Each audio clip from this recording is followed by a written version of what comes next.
like we got everybody in from the lobby that was waiting. Thanks everybody for your patience. We're getting started.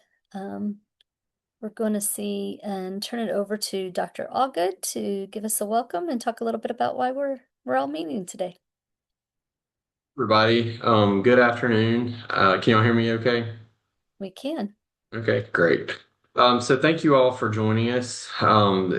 Today we are having our second official work group meeting of the child care licensing restructuring project that we announced a few weeks ago via a joint advisory council. So we brought together the Child Care Licensing Advisory Council that is with the Mississippi State Department of Health and the Child Care Payment Program Advisory Council, which is works with our agency, the Mississippi Department of Human Services. And um, through the guidance of both councils, we decided that we were going to move forward with a rewrite of our regulations that govern child care programs in Mississippi. So we're going to undertake this project. It's going to be three phases. The first phase, which is where we are now, we are going to focus on making sure that the regulations are covering all of the required that are covering all the federal requirements, the health and safety requirements, and to that end, we have our federal technical assistance partners that have graciously agreed to help us with this project. And they'll introduce themselves here in just a moment. Um, I will say that I am also grateful to the people that agreed to sign up for the work group meetings to give their feedback because it is invaluable, to this work. So today we're going to be focusing on the prevention and control of infectious diseases. We're going to walk through the requirements. We've done a crosswalk of the current regulations that pertain to those pieces, and we'll talk about the language in each of those respective rules. The goal of this work is to streamline the regulations, but also it's really more about making sure that there's no gray area, there's no room or very, very little or no room for interpretation. We want these requirements to be very easy to understand, easy to follow. We want child care providers to be able to use the regulations as a guide for keeping our children healthy and safe. And so that's the goal here. We don't want the regulations to be a burden. We want them to be to be a resource is what we really want them to be. But we can't, like I said, we could not accomplish this without your participation. So thank you. So what we'll do, I think we'll do a quick roll call of the policy of the advisory council members that are part of the work group. So during the work session itself, it is the advisory council members that will be giving feedback only. Then at the end of the session or at the end of the work group session, we will allow public comment. So if you are a member of the public and you're joining us, thank you for being here. We will give you an opportunity to give input at the end of the work group session. So with that being said, I'll turn it over to Amy. Great. Thanks so Thanks. much, Chad. Again, welcome everybody. We really appreciate you taking the time out of your day to be here. As Chad mentioned, we'll do a quick roll call of the committee, the work group members, just to double check mics and make sure we can hear everybody okay. Do we have Sally West with us? If so, if you could unmute and say hi. Hi, I'm sorry I had to take a little break real quick. No worries at all. Thanks, Miss Sally. How about Michelle Rittenhouse? I'm here. Great. Thanks. Welcome, Michelle. Nancy Sylvester? Yes, I'm here. Wonderful. Hi, Miss Nancy. Regina Harvey. I'm here. Hey, great. Thanks, Regina. Cindy McCarley. Hi, everybody. I'm here. Thank you so much. And Chrissy Riles. Good afternoon. I'm here. Great, wonderful. So glad that everybody was able to join. You may have noticed that the session is being recorded. That's really for note-taking purposes and so that we can go back and listen through and make sure we have accurately captured everybody's comments as we go through the rule discussion process. And before we do that, I am going to provide just a little bit of an overview on today's topic for the work group committee to kind of just set the stage on the content area that we'll be focusing on as it relates to CCDF requirements and a little bit about CCDF requirements in general. So if everybody just gives me just a moment, I'm going to pull up a few slides to share. And then let me, oop, here we go. Hopefully you all can see my slides fine. Crystal, do you mind just giving me a shout out if you can see it okay? Yes, ma'am. Awesome, great. Thanks so much. So we've heard from Chad and got grounded a little bit in what our purpose is for this work moving forward. And as he mentioned, today is the second session. We had the first session with the first work group around one of the topics yesterday. As I mentioned, we'll talk a little bit about just the overview of CCDF requirements, get a little bit more in detail about the particular topic for today. Also want to take a little bit of time just to think about questions that we should consider as we look at the rules line by line and think about possible revisions or, comments to help support streamlining the rules and making them easier to understand. And then we will have Crystal Carter facilitate us through a rule discussion with the work group members. Following that, we will reserve time at the end, as Chad mentioned, for a public comment opportunity. So with that, we'll jump right in. Um, just wanted to start off with a little bit about what the CCDF health and safety requirements are. Some of you are probably familiar with the term CCDF. It's Child Care and Development Fund, and that is the federal funding that comes into the state of Mississippi to help support child care. And there are certain requirements as part of the reauthorization that took place a little over a decade ago now. And part of those requirements are specific to health and safety requirements. And the diagram that you see reflected here really is just kind of a visual for how we think about those health and safety requirements. We often refer to it as a three-legged stool, if you will. And so what you see here at the top of the stool are standards and regulations. And when we think about standards and regulations, there's kind of two pieces to that. There's the actual rules, the child care rules that child care providers have to implement and show that they are compliant with. But then there's also training requirements as part of those standards and regulations. And so some of the CCDF requirements require pre-service and orientation training, which many of you are probably very familiar with, as well as annual ongoing training. And so there's has to be standards related to the health and safety topics, but also standards and regulations related to those required training areas as well. And then there's training for each of the health and safety topics. So that's the pre-service orientation training that I mentioned a moment ago. All populations across all of the different provider types are required to have that, as well as staff. And then monitoring for the health and safety requirements as well. And so that's the licensing agency comes out, of course, and monitors to ensure that the standards and the regulations are being practiced and are being implemented. And they also review training documentation to ensure that that's taking place. So those are kind of the three main parts: the standards or the regulations themselves, the associated training, as well as the monitoring of those regulations. What we're really talking about with these work groups are really the standards and the regulations, taking a look at the regulations that relate to these CCDF health and safety requirements and really kind of addressing those as phase one of this process for the overall rule revision project, if you will. Okay. This is a list of all of the health and safety topics. And so you see 11 represented here. The very first one, the one that's bolded here, the prevention and control of infectious diseases, including immunizations, that's the topic that this particular work group will be focusing on. You can see the remaining topics as well.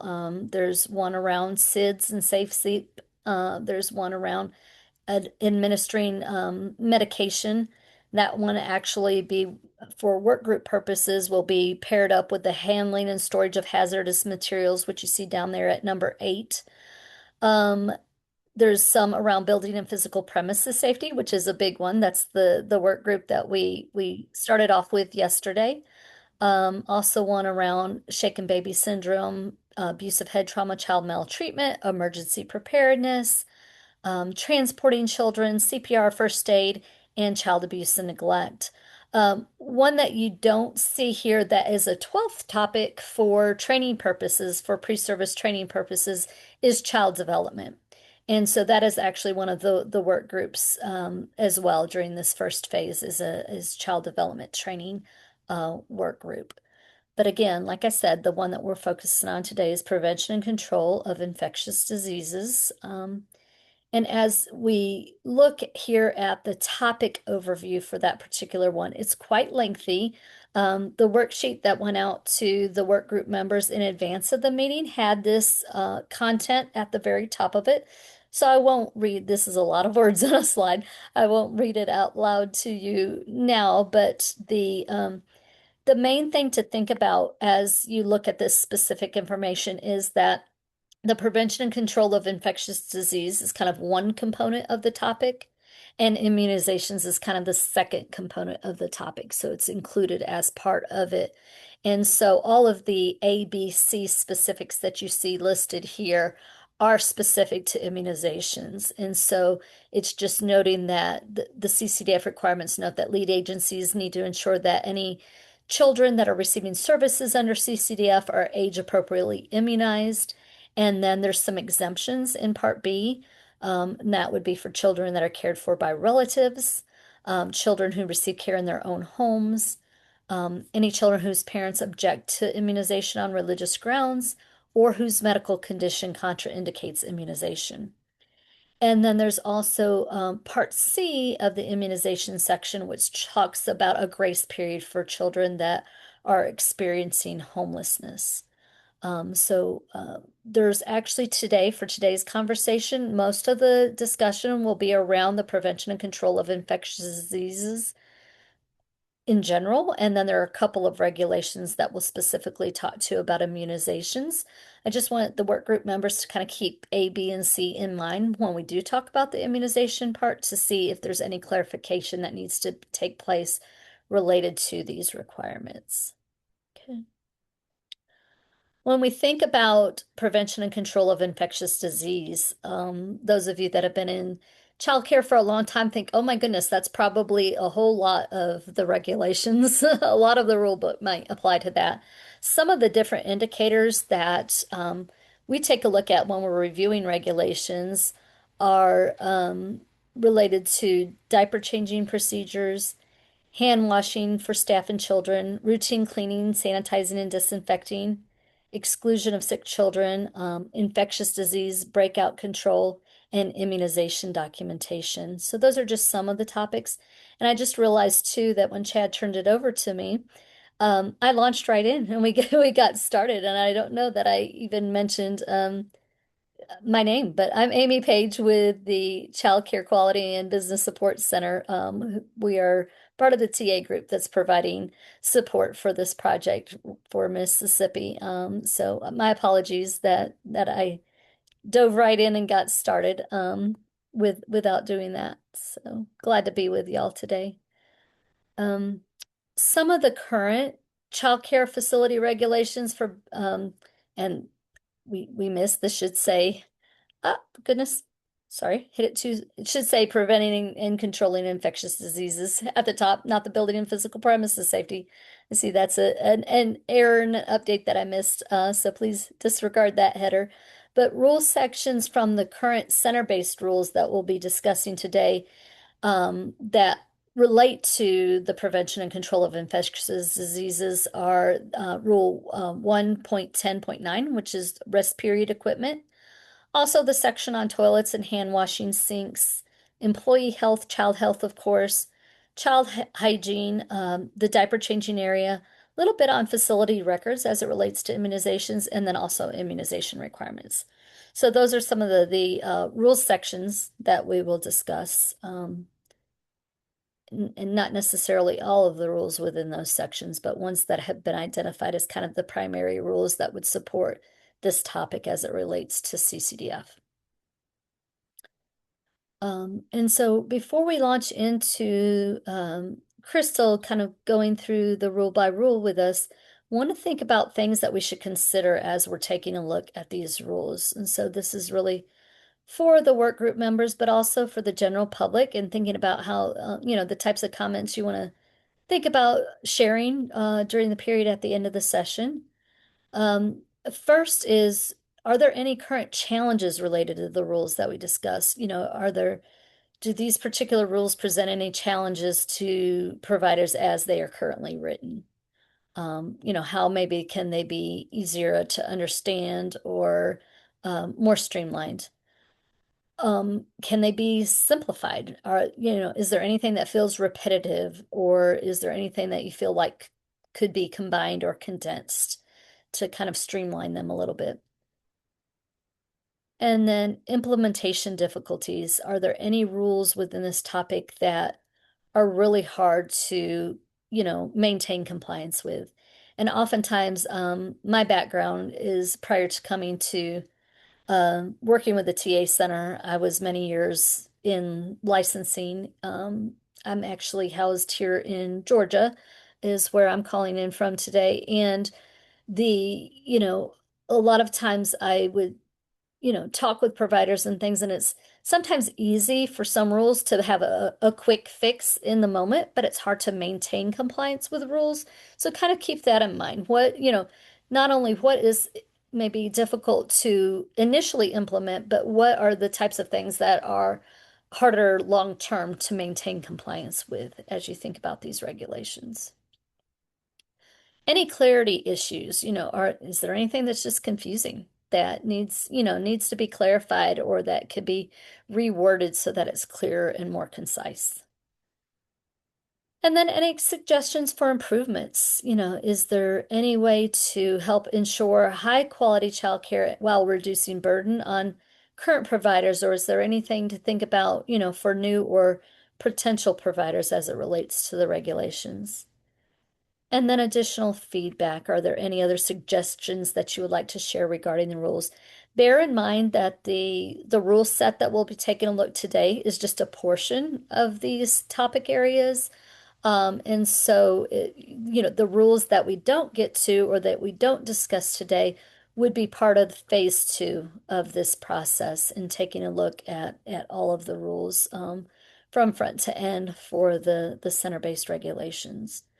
And so with that, I'm going to see if there are any questions to any of the information I've shared so far. That was a lot of content really quickly. You mentioned that one page with the ABC on it that you said should have gone out to members of this committee. I did not receive that. Okay. I believe, and Lakeisha and Crystal helped me chime in. I'm not sure what date exactly the email went out, but there should have been a worksheet that had this information at the top along with um, the rule by rule lines that we'll look at during our discussion. Yeah, I did not receive that. Okay. Know if one of y'all, if Crystal or Lakeisha, if one of y'all could forward that to Michelle so that she has the document handy.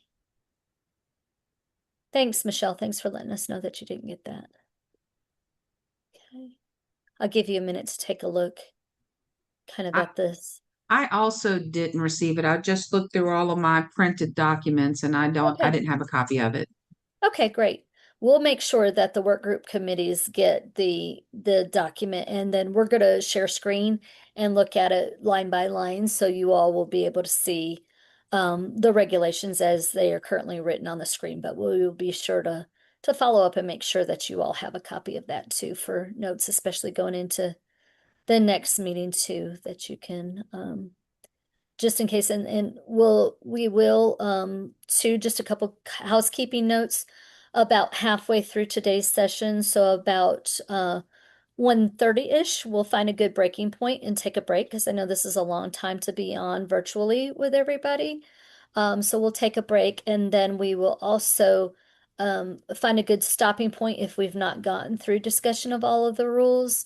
Find a good stopping point about 25 minutes before the end of the session so that we can ensure we have time to hear from the members of the public that are on that would like to provide comments as well. Amy, this is Chad. So the email went out on June 10th. I just wanted to make sure, and Lakeisha's forwarding it again. Great. But Sally and Michelle, it was a PDF that was attached to that email. I just pulled it up. Y'all were both included on the group, but just Melissa will re-forward it. But when we send those out, just for future reference, there it's going to be a PDF that's attached to the email. But we're resending now. Thank you. Great. Thanks, Chad. Okay.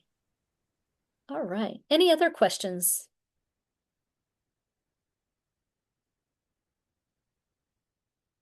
Not hearing any, we're going to go ahead and start our rule revision discussion. So I'm going to stop sharing the slide deck and I'm going to pull up the document that that has been referenced so that we can look at a line by line of the regulations. Let me know, Crystal, when you can see my worksheet document. Okay. Yes, ma'am. Okay, great. Scrolled. Okay.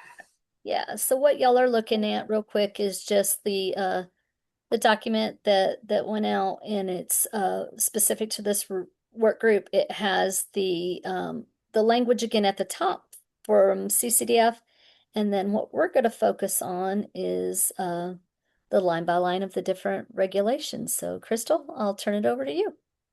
Yes, ma'am. Thank you.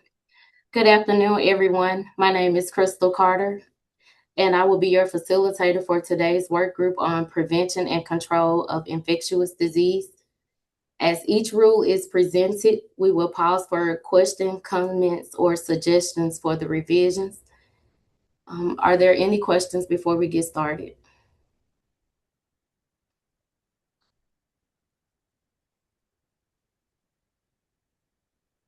All right, let's begin. Item number 1, Rule 1.10.6, sandboxes, page 37.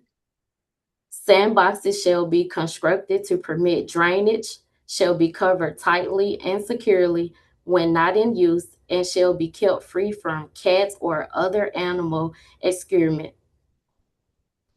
Are there any questions, comments, or concerns about this rule?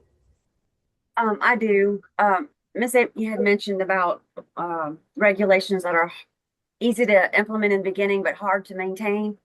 Um, you know, counting on teachers to put the lid back on a sandbox is very difficult.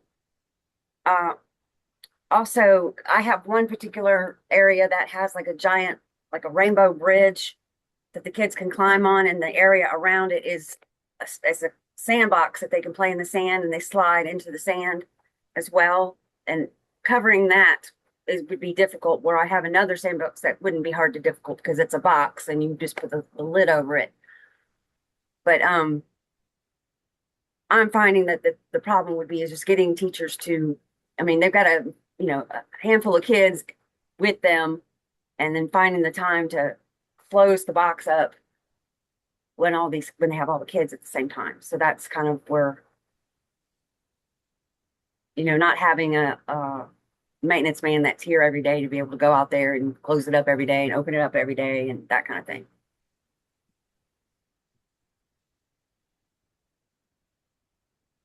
Regina, do you have any suggestions? I understand you're saying it's hard, but in terms of keeping animals or keeping it sanitized for children, do you have any other ideas of how we could maybe reword that rule or make it a little more user-friendly for providers? Honestly, not really. I know like with my sandbox, we do regularly go out there and rake it. Um, the water does drain out of it, but it also fills up with water. We have lots of rain like we've been having. It's, it's water. It's a water box basically, but it does drain. Um, but we haven't had any problems with animals or rodents getting into it. Maybe grass trying to grow up out of it, but other than that, not really. But because I saw that, and so I kind of was looking it up, and I did see that um, that there are features out there where you can have them snapped on, or they have I guess like it's a U clip or whatever, you can clip it on, but then that's got hooks coming out the side of the sandbox, so I don't think that's safe. I mean, I like the snapped feature, but I just imagine that that would be difficult to do if you don't have somebody that's designated every day to snap it down, because just stretch it across to make sure that it's not going to collect water and all that. You may need one or two people to help close it up. So it just seems to me to be more of a burden So, Ms. than any. Harvey, I think the question is, so this rule is specific to making sure that children, because I hear what you're saying about, your maintenance of your sandbox, but we need to structure the rule in a way that gives providers guidance for their respective, situations. So I think the question is, how can we look at this rule, and do we need to add wording to it? Do we need to clarify? Because we do need to make sure that providers statewide, if if they have sandboxes or things, because it is a very real situation. The animals can get into it, they can poop in it, they can pee in it. Birds, same thing. Not to mention, the sewage or whatever situation. So, I hear what you're saying. I hear your concerns. I think we just need to think through. Okay, how would we restructure this rule or rewrite this rule? If you are saying that this rule is burdensome, how can we rewrite it in a way that would maybe make it easier to follow? But we do need to have something in place that gives providers guidance on how to ensure that if they're utilizing sandboxes or features that where there can be a buildup, because and it's not just excrement, it's also water, mosquito larvae, etc., to make sure that these sandboxes are properly drained and aren't constituting a health risk to these kids. The only suggestion that I can add to that, Chad, is as part of her playground safety check when she goes out, maybe we can add something in there instead of like right next to covered tightly, maybe include some language like as part of your playground safety check, they have their if it's not a coverable type thing, which is what I'm understanding, maybe they could have something there that their staff would, rake it or sweep it to make sure it's prepared and ready for the children to play in. Yeah, I kind of am thinking like if we could remove the cover and just add that it needs to be regularly maintained, raked. Um, I think leaving coverage, because if it's possible to cover it, would be good. But then maybe adding what Sally said about as part of the playground as an alternative. But if at all possible, because of the health risk, we think the covering probably should stay. I But give agree an alternative. 100%. The covering, it still needs to say covered tightly, maybe when available, or because I do understand what she's saying. I have seen some playgrounds that have sandbox that did not have a cover on it. So maybe adding that in there about part of their playground inspection. because it's reading that it's required to be covered, but then some like some things it's just impossible to cover it. But if we could put, recommended that it's covered, and in the event that it can't be covered, Covered or it could have that is, maintained properly through regular raking or something like that.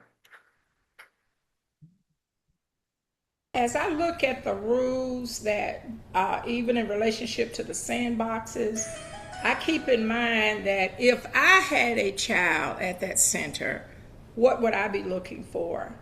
And the requirement to have it tightly covered, I think, is very, very important when it comes to the sand. Again, because of the possibility of the animals or even leaves or tree limbs, whatever it may be that's outside. So if you have a box that is not covered or is not capable of being covered, then you may need to change in order to meet regulations. But I think it's very important to have those boxes covered.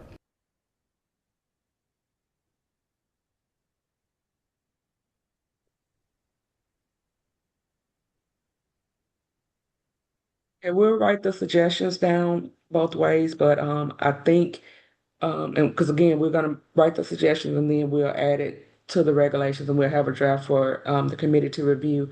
So we're gonna add in Sally's suggestion about using as part of the playground check with the raking if the tightly covered is not feasible to give an option, but the preference requirement will be the having the cover because that's going to be the most sanitary way to keep it safe for the children.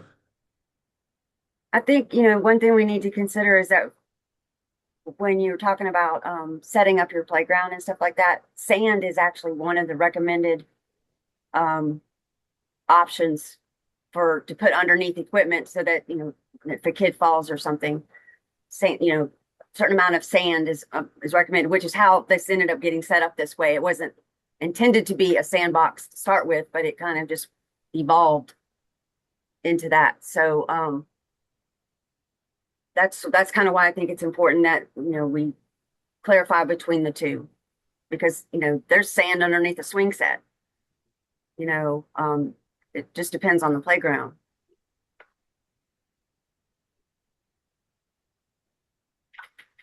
Thanks for that comment, Regina. We captured that for the notes. Okay. Are there any more comments on Rule 1.10.6 sandboxes?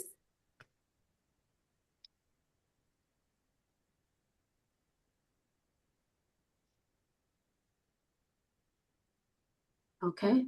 Item number 2, Rule 1.10.6. Number 2, sand contained in sandboxes shall not contain toxic or harmful materials. Note, tied to hazardous materials topic, but kept here for review. Are there any questions or concerns? That reads fine to me. Thank you. Okay. Item number 3, Rule 1.10.9, rest period equipment. Number 1, individuals' beds, cots, mattresses, pads, or other acceptable equipment shall be used for rest periods, and children shall not be placed directly on the floor for rest periods. Bed linens, such as blankets or sheets, cannot be used in place of a bed, cot, mattress, or pad. These shall be kept in a sanitary condition. Once a sheet or blanket has been used by a child, it shall not be used by another child until it has been laundered. Any comments or concerns about this rule? I think the first sentence should be reworded. I'm thinking that it should say children shall be placed on a individual bed, cot, mattress, pad, or acceptable equipment, and not directly placed on the floor. Because like when I was listening to you read it, I immediately thought, where am I supposed to put the bed or the cot if you can't put it on the floor? Which I know is silly, but trying to make it clear, right? Yes, ma'am. All right, so we've noted those changes, so suggested changes. I have a problem with this one. It's kind of related to the next one as well. But a lot of the children now have those sleeping bag type things, and the underside of it that they lay on is thicker.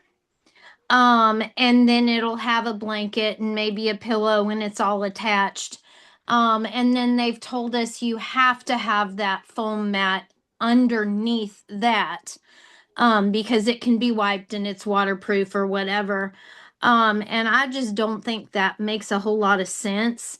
A lot of times, at least what I have found, is those foam mats, you can get them, at Walmart or something really cheap at the start of the school year. The kids tear them up pretty quickly, especially if they're not good sleepers. They sit there and pick at them and tear them up, and then they're not usable anymore. And other than the beginning of the year, if you have to try to buy one mid-year, because I have looked, is $30 or $40 for one of those foam mats. Um, and so, like, I've literally thought about stocking up on them in the fall so that when my parents, when their kids tear them up, we can offer them one for the $12 or whatever. But since the sleeping bags have that thickened material, I don't understand the logic of needing the foam mat. Well, they would need the foam mat because they have to be cleaned and sanitized daily. So if they're going to put the foam mat down and then their blanket or sleeping mat, what the sleeping bag, this type thing that you're talking about, they can roll that up and put that in their cubby hole as long as it's not touching another child's items. But the mat itself still has to be sanitized by the staff every day. So that I would be the think, purpose of that. no, I believe it says once a week.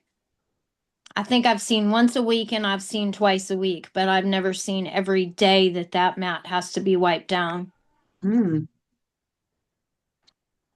Well, it may not say that. That's just what our practice is at our centers. But let me look and see. I mean, each child has their own individual one. Obviously, we're not sharing them, but each child has their own individual one and it goes into their cubby with their fabric mat.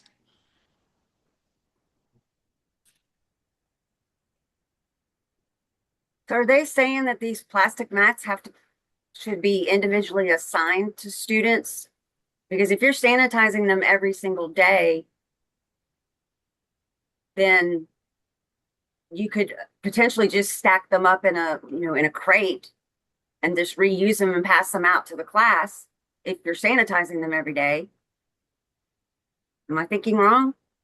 I mean, that's not what I'm doing, but one of Right. my That's fears. not what we do either. They have their own that they have to provide.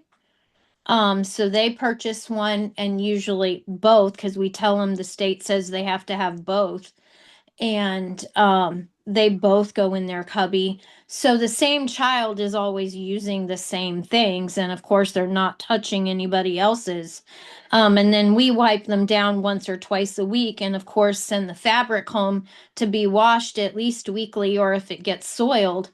I just don't understand why, if the sleeping bags, I mean, some of the sleeping bags are pretty thick and stuff, why is it necessary?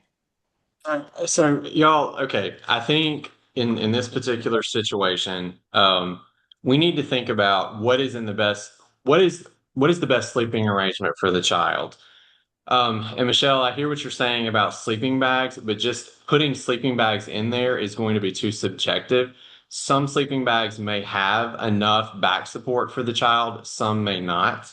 So I think if that's a sticking point for us, we need to think about how can we reword this to make sure that we're allowing for other options that may be out there, but still making sure that these kids are not being laid on a hard floor with basically a thick blanket, which is what a lot of people think of when they think of just a regular sleeping bag. So bottom line is this rule is meant to say that we're not just laying a child on a hard floor with nothing but a blanket to support their spine.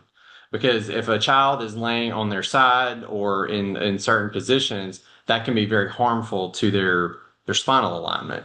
So we just need to think about about that. This particular rule is saying pertains to making sure that the children have something adequate to rest on. And then if you look at the following rules, that pertains more to like the cleaning and et cetera. So maybe we need to simplify this particular rule to just be specific about what type of equipment is and is not acceptable.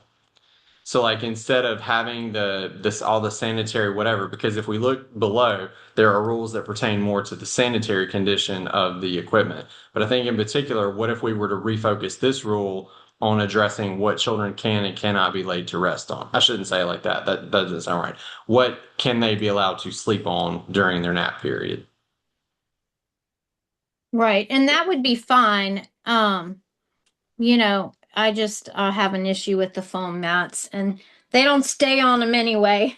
And then you're trying to move them without waking them up to put them back on it and, all the other things. But So that if we was just said my individual thoughts. beds, cots, we could say mattresses. What if we said pads of a certain inch in like with so many inches?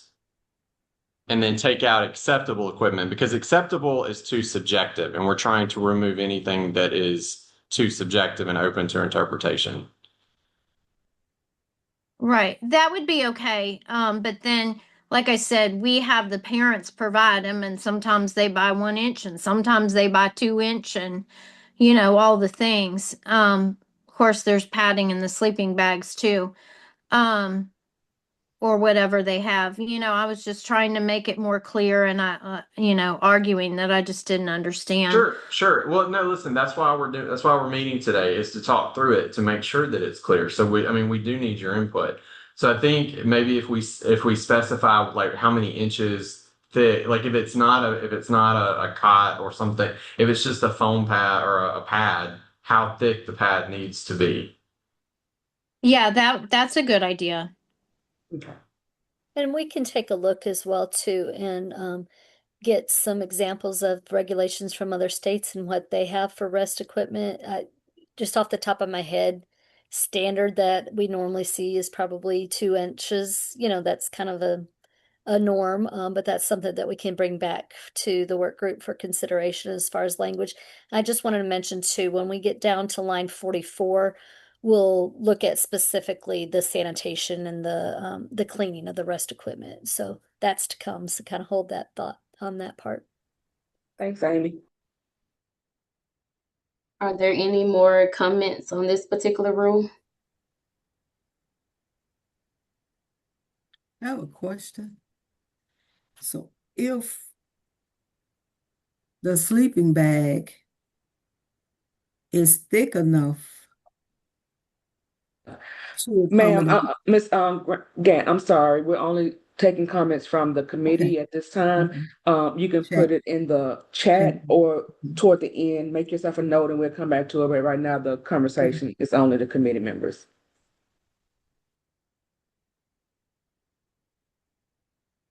Item number 4, Rule 1.10.9, rest period equipment shall be cleaned and covered with a waterproof cover. Are there any comments or concerns about this rule? Again, I think that's confusing. Okay. The foam pad is waterproof, but I guess it depends on what you're using. Um,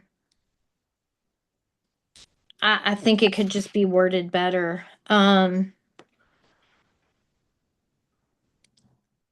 I think the key word here is equipment. So if we focus on the equipment, which would be like a cot or a mat, I think that it reads sufficient to me.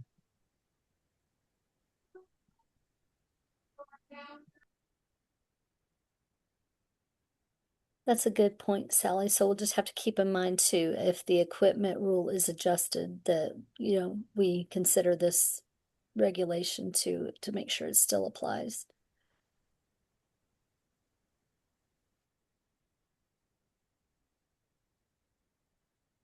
Okay. Are there any more questions or concerns about this rule?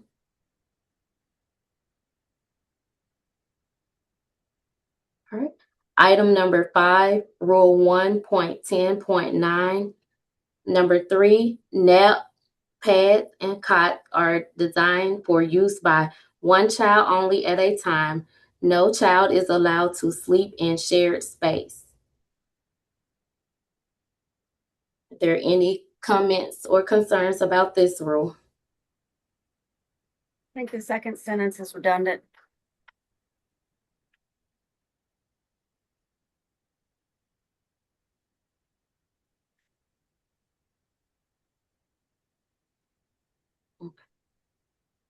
So you would like to remove it? Yeah, I mean, the first sentence says it all. Okay. Thank you. Could look at combining it. They said they are kind of redundant, but they talk a little bit about individual versus multi-use. So I think what you're saying is true, but we probably can combine that into one statement so we can remove a lot of redundancy from the second sentence.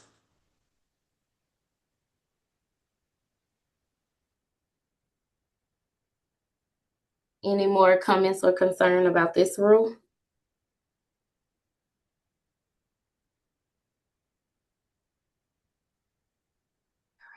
Item number 6, Rule 1.10.9. Number 4, nap pads utilized by more than one child shall be sanitized after each child's use. Nap pads utilized by only one child shall be sanitized immediately when soiled or at least weekly. This goes back to what you were talking about earlier. If you were going to sanitize the mats every single day, then it wouldn't matter what mat a child used. You could just have a group of mats that are off to the corner, not falling out of their cubbies onto the floor, that's been sanitized each day. Now, if you're going to have a mat for one child and it's just theirs, you're only sanitizing them weekly. So this could be interpreted 2 different ways. If I could stack my mats up in a separate corner that are not falling out of their cubbies as long as I'm sanitizing them every day. And then I could just pass them out to whatever kid takes it. That's the way I'm reading that myself. I agree.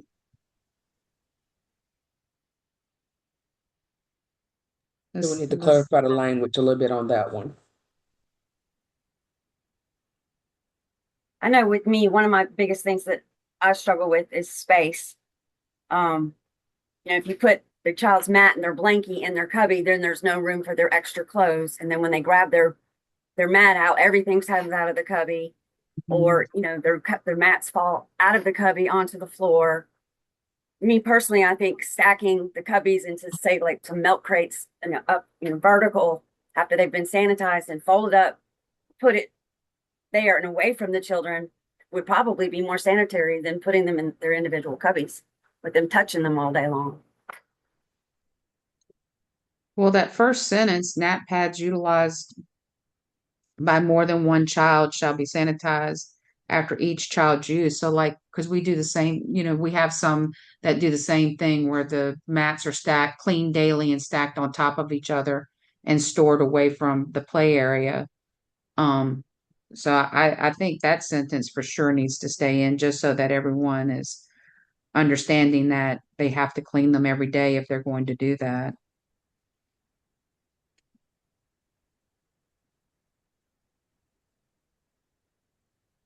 One quick notation on this one too. You probably seen we've kind of switched back and forth between nap pads and mats, and so we'll just want to think about consistency of terminology as we finalize and draft.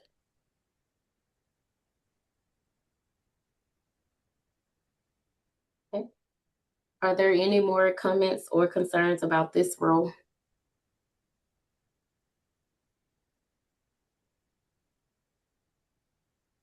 All right. Item number 7, Rule 1.10.10, play equipment, page 38. Number 3, water play tables, if used, shall be cleaned and sanitized daily. Are there any questions or concerns about this rule?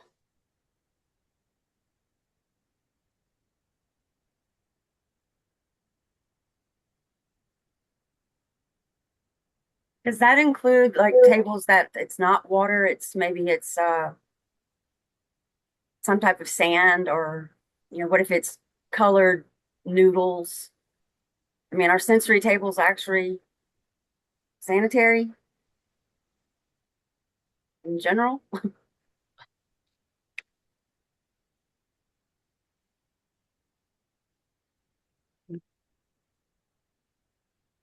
But I feel like if we put a rule in there about that, they'd just do away with sensory tables altogether, because that's a lot of work. Change noodles out every day, or change the sand, or whatever it is that you decide to put in there. I would think that they're just referring to the water play tables. I would assume the sensory, like with the sand and the rice or noodles or whatever, would be different, because we actually put those in bags and reuse them if once we change that sensory item out into something else.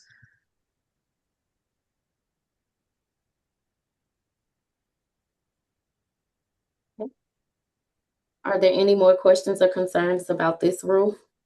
Well, I think too that this is directly just related to the water, because when all the kids are going out in different shifts and they're all playing in that water, it's important that it's dumped, the containers are sanitized, and fresh water is put in. So I think it's very important that they have to be cleaned and sanitized daily.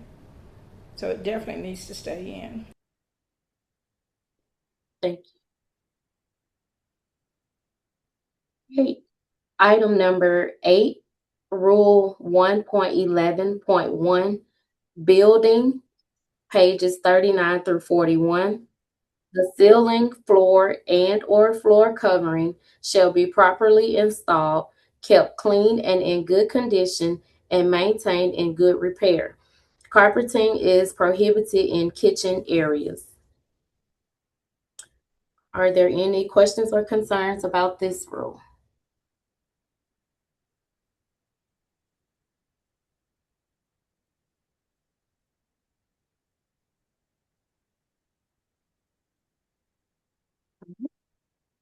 Item number 9, Rule 1.11.1.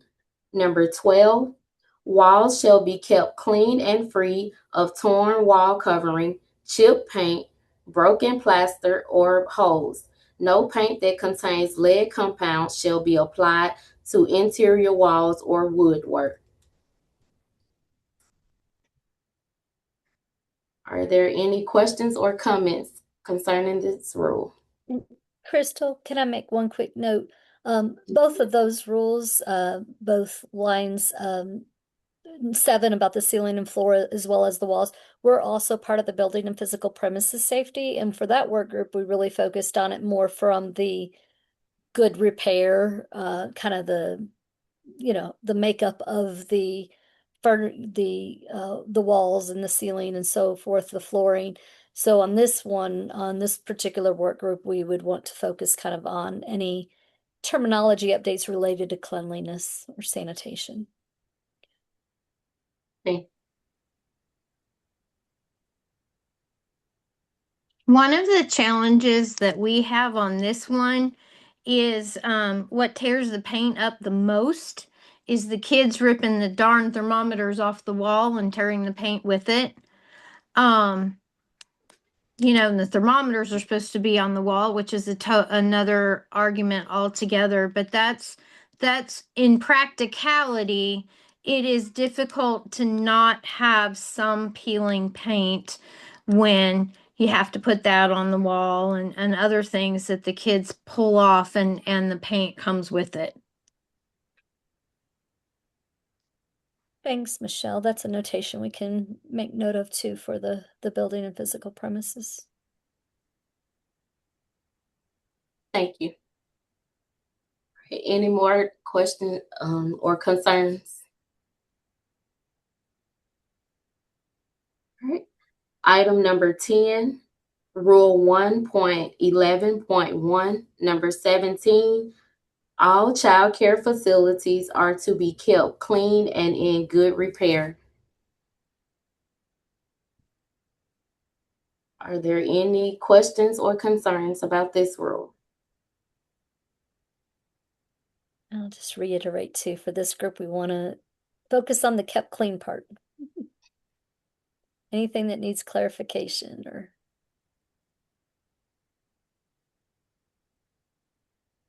It's really necessary. We mentioned yesterday that that road did need to have some work done, just so the verbiage is a little bit clearer, because all facilities are kept clean and in good repair. It was kind of vague and could be subjective, so we have noted on the buildings and grounds information that we do need to take a closer look at that rule in general, so we can also look at it from the cleaning standpoint as well. Mhm. We can take a look too, if it's helpful, Lakeisha, on regulations that maybe separate that out and talk about cleanliness versus good repair separately and kind of what that language looks like and bring that back for some examples to That'd be consider. great, Amy. I think we could also use this as an opportunity to specify when we say sanitized, what that means. Versus disinfect versus clean Correct. versus, yeah, Yes. good Yes. point.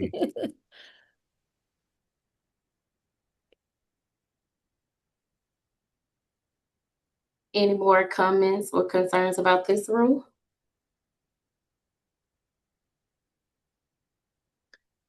All right. Item number 11, Rule 1.11.4, kitchens, page 44.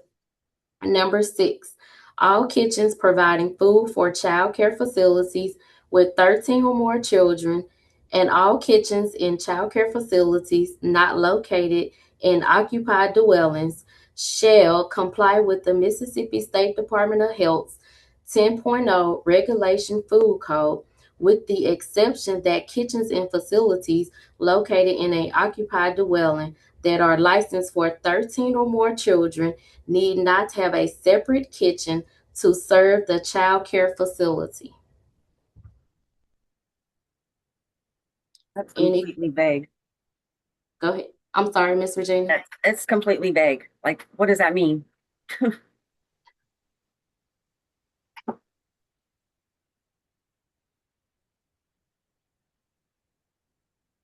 Yeah, I don't understand, like, because we have other places where we talk about kitchen requirements.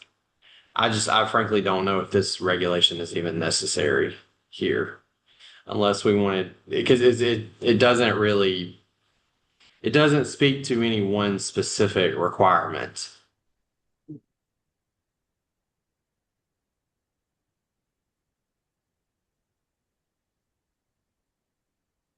I feel like if, all regulations pertaining to the kitchen should have its own section and not be separated by, you know, like if there's a section in the building section that's talking about the kitchens and what it should be, put together, the sanitation part should be all a part of that. So if I'm looking for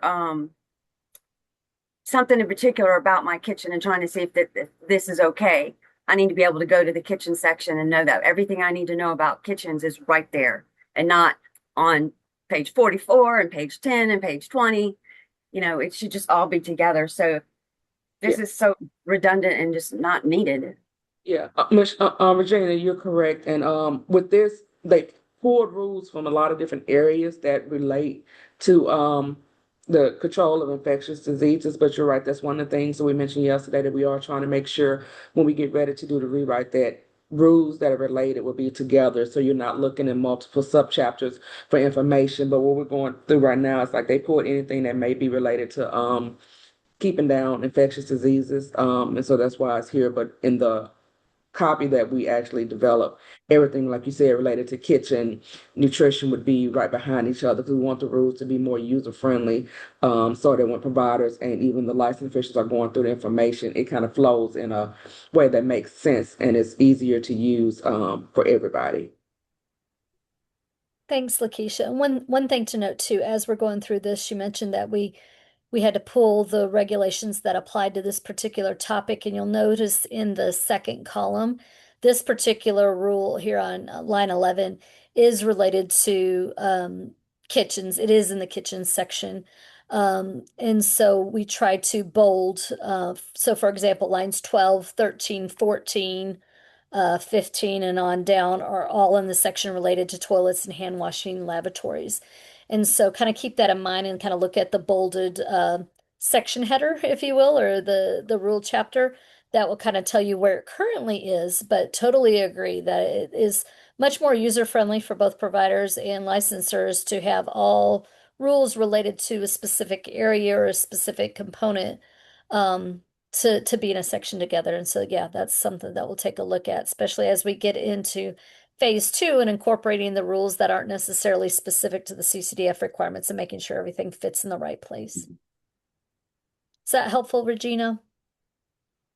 Okay, great. And I actually would just like to add that I think it's important for us to state that all child care centers, I think it does read on, like Regina said, in a very non-efficient way. But I do think it's important to state that they have to be in compliance with the Mississippi State Department of Health's rules and regulations. Thanks, Sally.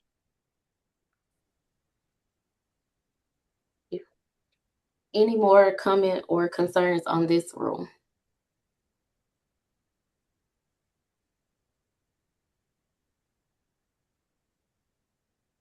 All right. Item number 12, Rule 1.11.5, toilets and hand washing lavatories, page 44.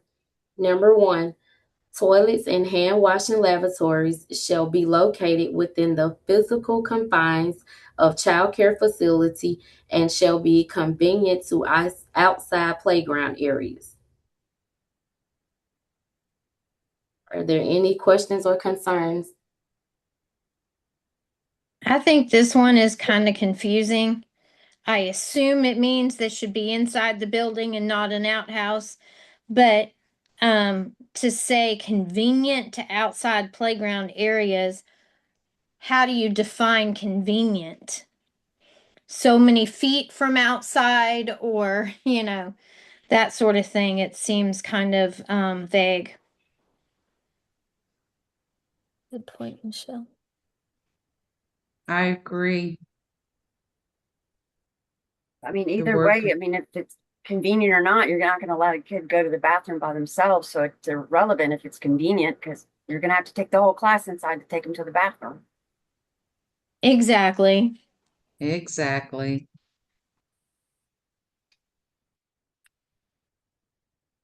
Okay, we'll put a note to look at the wording of that one as well.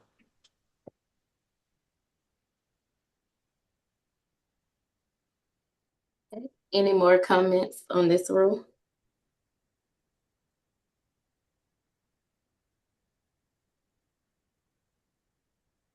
All right. Item number 13, Rule 1.11.5, number 2. The following ratio shall apply. Toilets, urinals, and hand washing lavatories shall be apportioned at a ratio of 1 to 15. Urinals shall not exceed 33% of the total required toilet fixtures. When the number of children in the ratio is exceeded by 1, an additional fixture shall be required. Any questions or comments about this rule? So is this saying if I take a class of 16 kids in the bathroom, I need to get another toilet? I mean, I don't understand what it's asking me or telling me to do. Typically, how we see a rule related to this applied would be that based on the license capacity, and we really don't want to get focus on capacity and the ratio part here because we're really just talking about the access to hand washing lavatories for the purpose of preventing infectious disease. But typically it would be if, for example, if a facility had a total of 45, then typically you would need three laboratories. But Lakeisha, please, or anyone else jump in if I'm not explaining that or describing that properly. I have a situation where I have two classrooms that are for 2-year-olds, and the bathroom is between them, and there's one toilet. One room holds 10, and the other room holds 9. So technically, if both rooms are full, that's 19 kids with one toilet. So does the rule apply here? Do I have to reduce the number of children in those classrooms to 15 total? Sometimes they're not all potty training anyway. That's been a question that I've had and have had to reduce the number of children in that room to a maximum of 15 in the both rooms because there's only one toilet. I would think that they're referring to the entire center in this rule, just like Ms. Page said. Yeah. Yeah, it looks like we've got confirmation too that that rule is really related to the facility capacity. Yeah, it might need to be more clear then. Okay. Maybe add where it says urinals shall not exceed 33% of the total required toilet fixtures within the facility. Mm-hmm. Yeah, clarifying that it's based on facility overall. I agree. I think that's what I would recommend as well. Potentially removing the percentage for the urinals because that can get confusing just doing the ratios. I think may be clearer for everybody to follow. Correct. Sometimes we see a chart that has like if your capacity is this to this is how many of these sinks you need, this is how many toilets you need, so on and so forth. So I think can think about how it's formatted to be clear. Name, if you have examples of the charts, that would be awesome because I think that would be easier Okay. to follow. I will make note of that. Sure thing. Right. Are there any more questions or concerns about this rule?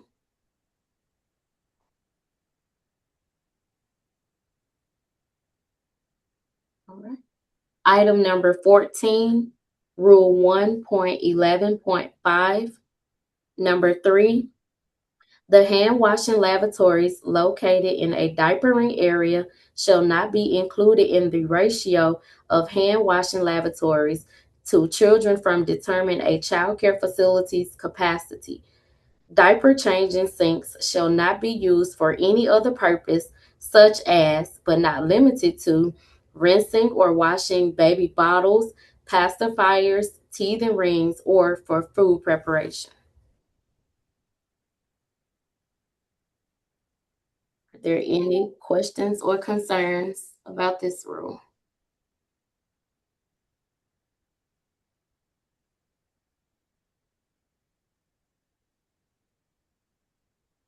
Yeah, I'm confused.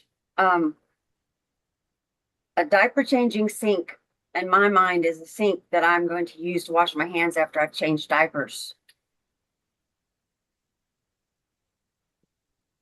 It is saying that I'm supposed to use them for washing baby bottles? Or my No, it's saying it can't be It used for can't be, washing. I'm sorry, Lakeisha. okay. I see what it's saying. Okay.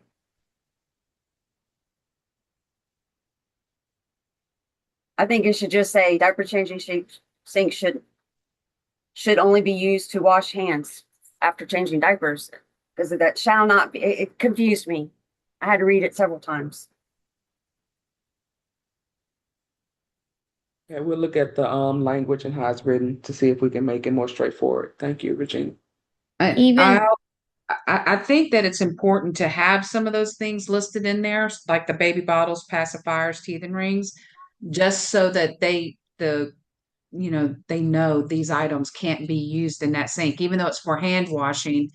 If we exclude it to just hand washing, then it could be used for other things without the excluded items in the rule. Well, could you say do not use, say, Yeah, I agree, Sally. I think that, like I say, those things should be kept in there so it's clear. But maybe we can just change the wording so that it does not look confusing, like cannot be, like have two separate sentences, or maybe two different bullets so it's yeah. clear that it's diaper changes things are only to be used for hand washing or diaper changing, and then another statement regarding the reasons it cannot be used, just so we keep both in there, but maybe make it a little bit clearer when you're reading it, just to clarify. Sometimes shorter sentences are easier to understand without that connection. Mm-hmm. Plain language is important, right? Uh-huh. One thing to note too, and this is the first rule that's shown up, consistently in this section, it's been referred to as lavatories, does reference diaper changing sinks here. So just one, consideration to think about consistency of terminology. I think that might be what confused me because we went from hand washing sinks to diaper changing sinks. So I thought we were talking about two different types of sinks. I think that would be important. Okay. Right. I would think that any kind of hand washing sink in a lavatory or designed for washing hands after using the bathroom or changing diapers should not be used for baby bottles, pacifiers, teething, or food preparation.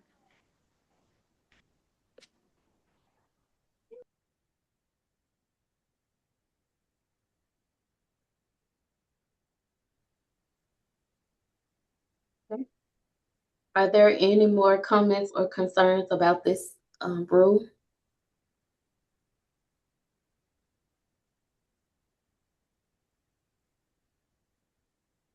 Okay. Item number 15. Before you go on, ma'am, this is Dolores Sue. Um, I have some concerns. So would that mean that now you are able to have the hand washing sink there, that you would have to buy another sink? Or would the people that already are doing that be grandfathered in? We're not talking about changing the rule, Miss Sewell. We're just talking about clarifying the language. So this, we're not talking about making any changes to the requirements. We're just wanting to make sure the language is clear to everybody reading it, but it wouldn't change the number of things that centers currently have to have if they've been approved, because we're not changing the requirements. It's just the language of how it's written. Okay, so well, the concern was that it should be interpreted so everybody would understand it, because we have the problem that some people come in and they interpret it one way and then Right. the others interpret it another. So it does need to be clear.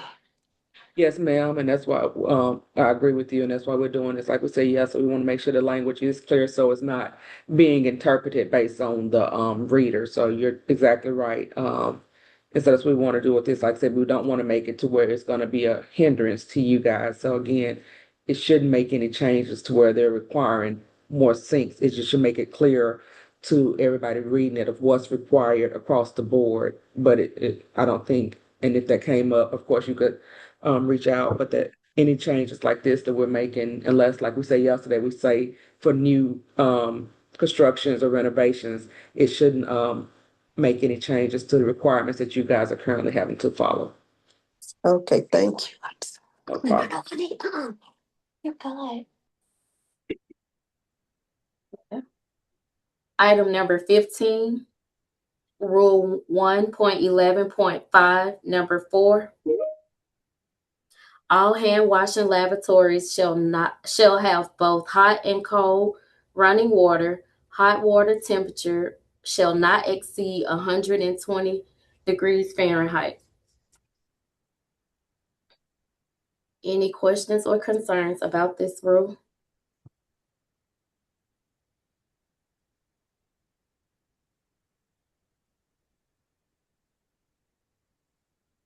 All right. Item number 16, Rule 1.11.5, number 5.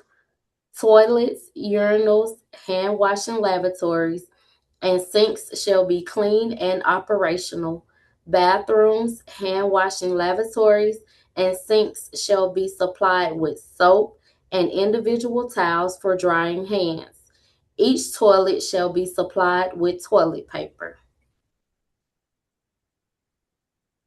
Isn't a hand washing lavatory and a sink the same thing? Yes. And that's something we've looked at that we do need to clarify to simplify that. And they can just gonna use sinks consistently across, like Amy said, to have that consistent language.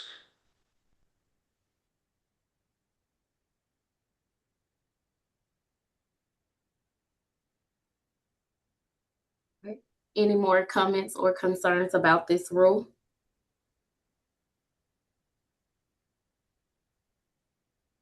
Right. Item number 17, Rule 1.11.6, water, page 44. The water supply shall be from a public water system or a private system approved by the Mississippi State Department of Health. Water shall be dispensed from the following: number one, fountain; number two, disposable paper cups; and number three, labeled cup for each child, which shall be washed and sanitized daily.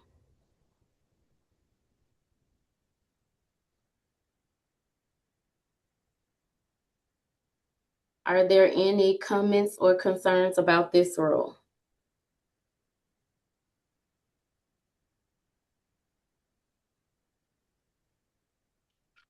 One thing I noted when as you read it, Crystal, is disposable paper. There's other alternate types of disposable cups rather than paper. So maybe just taking that into consideration, just simplifying it to disposable cups. Disposable cups? Yeah. And then when it says labeled cup for each child, don't know if, there's clarification that it should be the child's name, or do some children have, some classrooms will number and, number one, you're number one. So the number one mat is yours, the number one cup is yours, so just clarifying if that needs to be, the labeling needs to be clarified at all. Okay. I'm wondering if we need to use labeled cups, because if cups are used all day for meals and they're not labeled, if cups come from the kitchen and are used, if you're not using disposable cups, if cups come from the kitchen are being used, they wouldn't be necessarily be labeled because they're then washed and sanitized, and each child's name wouldn't have to be on a particular cup. And that's what number 3 is referencing, Miss Michelle, is that, if they are non-disposable cups, then they should be labeled so that it's just one child using it for the day, and then it would be washed and sanitized at the end of the day. Does that make sense?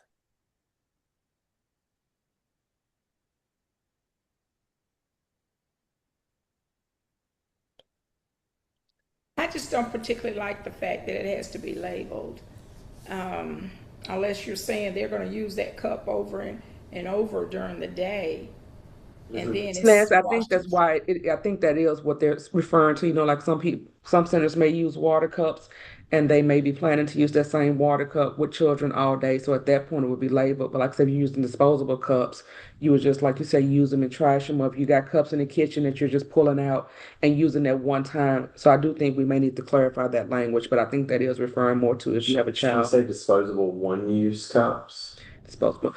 But she's referring to the one we're talking about labeling the cups. But I think that No, but like she's talking about if you're reusing, but sewer says disposable paper cups. Should we say disposable one-use cups? probably To clarify that they're not reusing usable. disposable cups. Yes, that's a Yeah, good point. disposable cups for, use one time, or single-use cups. Yeah. Right. Mhm. But if they're using the other ones, but like I agree with you, Miss Sylvester. If you're using the cups, taking them to the kitchen to be sanitized, you really don't have to label them. I think, like I say, this is referring to if you are using that same cup with children throughout the day for a water cup, then at that point it would have to be labeled to make sure that that child. We should clarify. So we need to clarify that information. So Right. Because really, number three could be two scenarios, right? It could be the cups are brought in one time for lunch, they're taken right back to the kitchen and washed. In that particular case, maybe labeling wouldn't be necessary. But if it's, Exactly. a cup that's going to stay in the classroom for water breaks all day, then labeling would maybe need to be considered. Yeah, Correct. So we need to clarify the yeah. language on that so it's Making it clear. two scenarios for number three. Yeah. Yeah. It seems now I can, Okay. I think we have time for maybe one more if there's no other questions on that, and then we'll take a quick break. I think this is a kind of a good stopping point. Okay. Item number 18, rule point 1.11.12, garbage removal, page 50. Garbage and trash shall be removed from the child care facility daily and from the grounds at least once a week.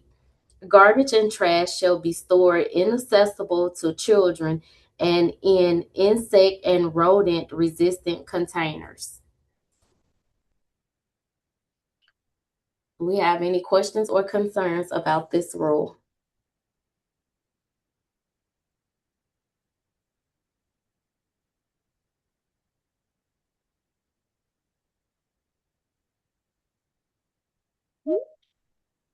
Okay, so since we didn't have any questions or comments about this rule, we will break for 10 minutes and we'll come back at 1:40. Okay. Thanks, Crystal. Thank you.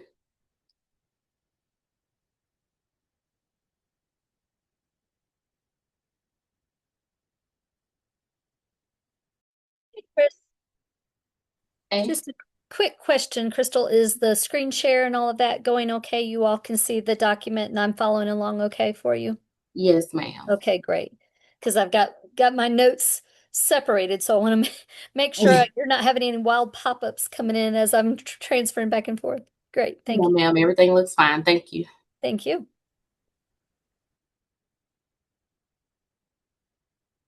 All right, it's 1:40, so we will get started. Resume.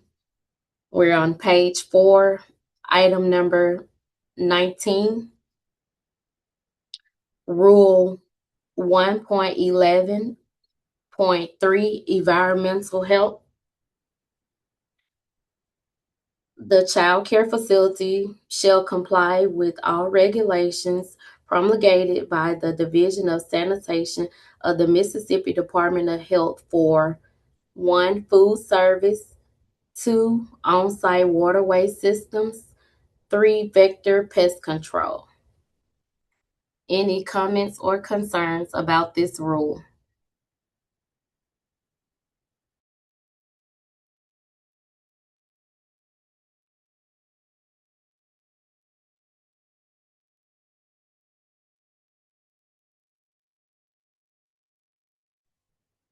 Okay. Item number 20, rule number Crystal, 1.11. I'm I'm sorry. sorry.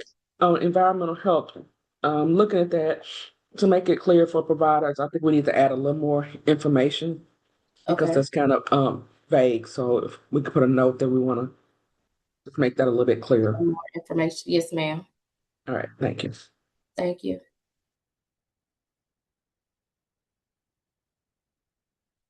Okay. Item number 20, rule 1.11.14, pest control, page 50. All child care facilities are to use a contractor license by the state of Mississippi to control pests, e.g., rats, mice, insects, etc. Before a pest control contractor is used, it is the responsibility of the operator to ensure that the pest control contractor is properly licensed. Use of agricultural chemicals for pest controls is strictly prohibited.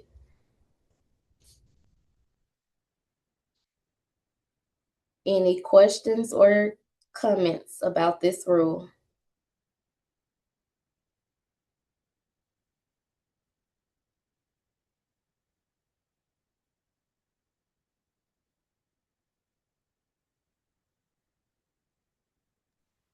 What does that mean, agricultural chemicals?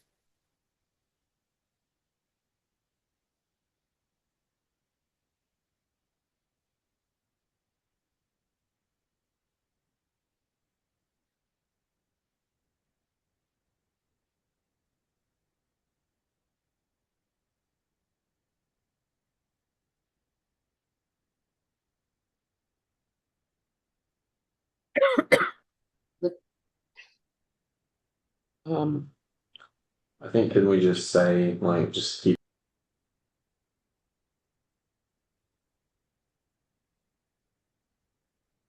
we can look at taking that last line off. We'll research just to make sure there's no reason to have it there, but we could probably use it. Just leave it at that they have to have a licensed contractor.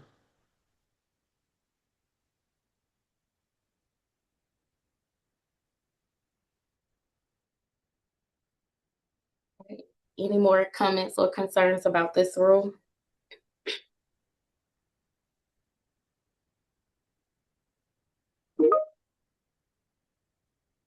All right. Item number 21, Rule 1.12.1, Employee Health, page 50. Number 1, employees manifesting symptoms or otherwise suspected of having upper respiratory, gastrointestinal, skin, or other serious contagious conditions shall be excluded from work until either free from symptoms or certified by a physician to no longer be infectious. Any comments or concerns about this rule?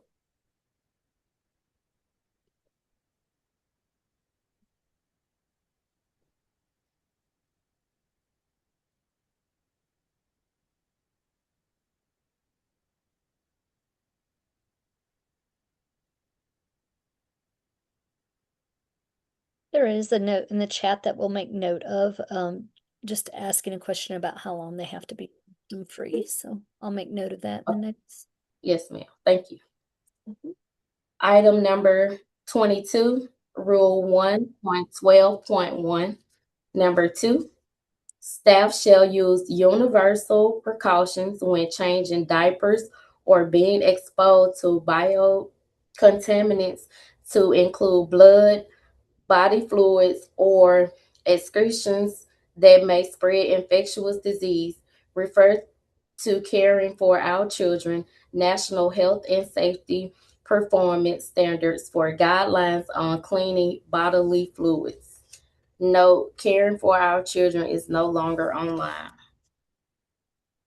I just wanted to make that reference because the full standards are no longer available through NRC Kids. So probably want to reconsider having that portion of the regulation. Okay. Thank you, Amy. We'll look at that and see. We may just reference that they need to follow the health department standards. I think they have something on their website as well.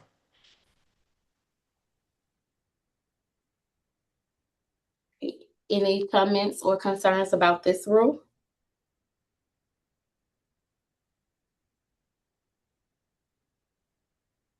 Okay. Item number 23, Rule 1.12.1. Number 3, staff shall follow the procedures noted on the MSDH hand washing website to prevent the spread of infection. Any comments or concerns about this rule?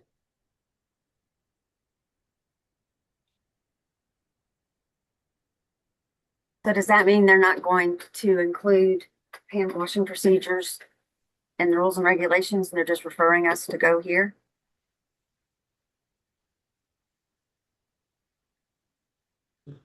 We're gonna spell out some basics in the rules instead of just putting that. We think it needs to have the basic hand washing procedures and universal precautions information in the actual regulations.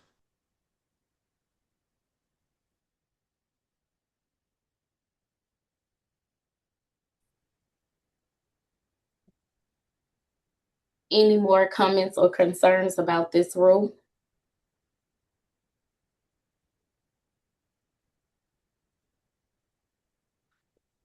Right. Item number 24, Rule 1.12.2, Child Health, pages 50 through 51.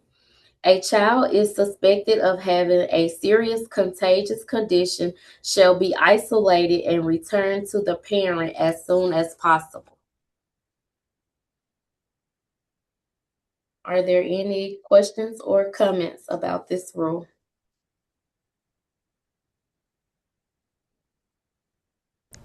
I have concerns because it Yes, creates ma'am. real issues with parents. Um, because when you suspect that a child has a serious contagious condition, and I don't know if some conditions need to be spelled out or what, but when we use our judgment and then the child may not, then it creates a situation even with parents when they're having to leave work or what have you and come and pick their child up. So there needs to be a little more guidance there so you can determine, even it doesn't say necessarily with the temperature or what have you, but something else there to really indicate what is this serious contagious condition, or what are they that we should be looking for if we're going to release a child from the center. That's a good point, Ms. Sylvester, that we do need to have some more information there, as like you say, some guidance, whether the temperature, um, what are some of the reasons you may dismiss a child because you suspect a condition. Probably is the same that are similar for employees. Uh, Dr. August said we're making use of the same language that's similar for what we have up there for employees. Including fever, right, etc.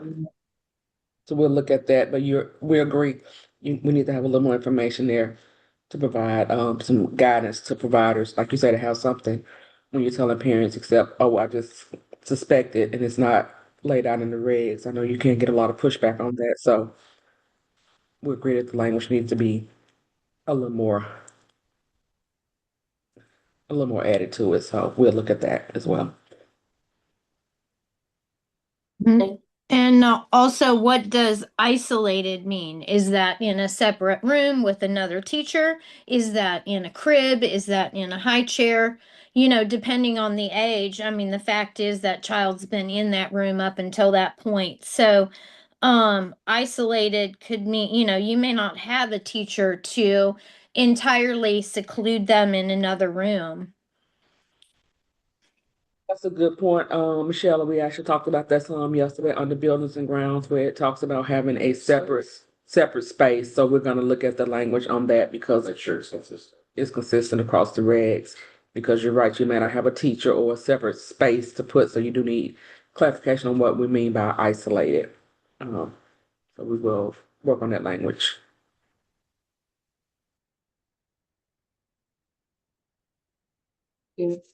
Any more comments or concerns about this rule?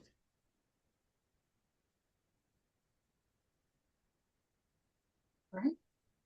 Item number 25, Rule 1.12.2, number 2, a child having a serious contagious condition shall not be allowed to return to the child care facility until they have been certified by a physician to no longer be contagious. Any comments or concerns about this rule? Yeah, I have some concerns. Again, the serious contagious is pretty vague. But I've seen the doctors write a note saying they're not contagious when according to, you know, the parent tells you, oh, the doctor said they had this, and you're giving them and they're giving you a note.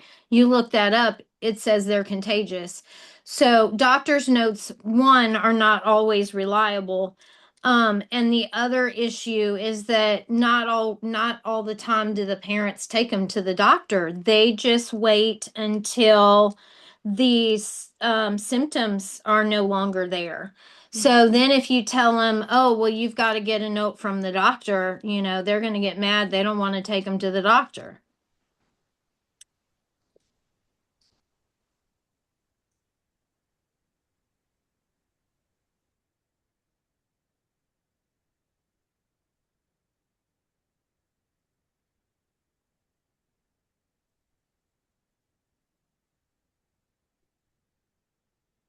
helpful. We can post some examples of this too, where there's maybe clarification around when children are eligible to return. Thanks, Amy.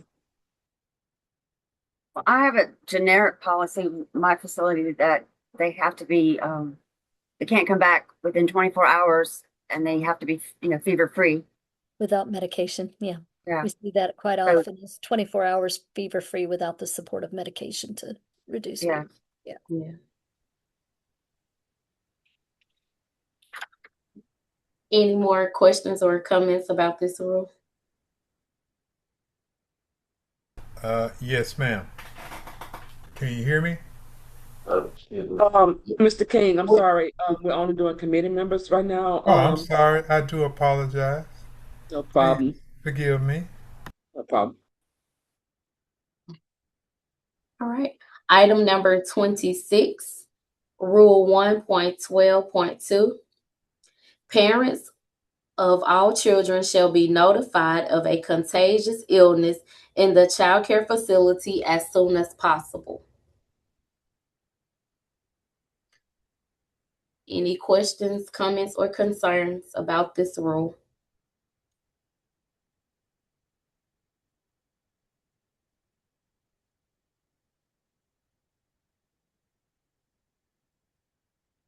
So does that mean as soon as you get like one case of hand, foot, and mouth, you need to notify all the parents? Yes.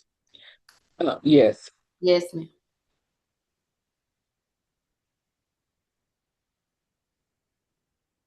All right. Item number 27, Rule 1.12.3, Child Hygiene, page 51. A child's wet or soiled clothing shall be changed immediately. Any comments or concerns about this rule? I'm okay with this one, but back on the previous one, I just don't think it needs to be one case. You've got one case where they came down with it. They woke up with it Monday morning. They could have got it over the weekend or something. So one case I think is a bit excessive, and also the whole facility I think is excessive. I mean, we're on two different floors. Usually I'll notify one floor or the other or one classroom. I don't know that it's necessary to do the whole facility every time you get one case of something, especially if it can't be traced even back to your facility.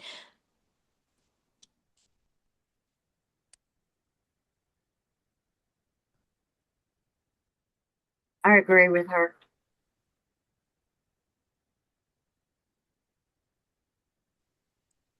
Hi, everybody. For this particular thing, we'll probably want to consult with our physicians in the health department because this is a standard practice with mitigating the circumstances where contagious illnesses may be spread. I hear what y'all are saying, and we can definitely look at the wording of this, but I would want to get some recommendations from our contagious or infectious diseases specialist.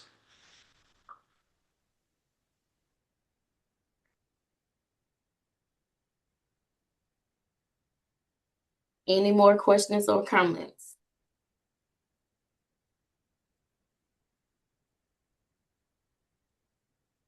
All right.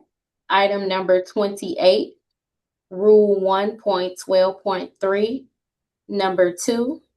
A child's hands shall be washed A, immediately before and after eating, B, after using the toilet or having their diapers changed, C, after playing on the playground, D, after handling pets' cages, or other pet objects, E, whenever hands are visibly dirty, and F, before going home.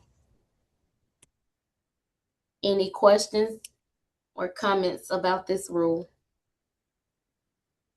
I would eliminate F before going home. No parent wants to wait while their child washes their hands before they leave the facility. They don't have the patience for that.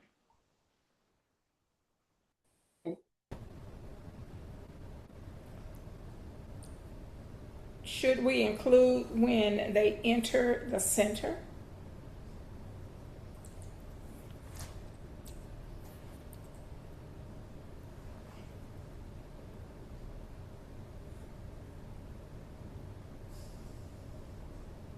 We can look at the arrival, Miss Sylvester. Yes, because I know it was a big practice. We practiced that. Everyone that walks in, teachers, students, everyone has to wash their hands when they enter our building. I think it's very important that everyone washes their hands when they enter the building.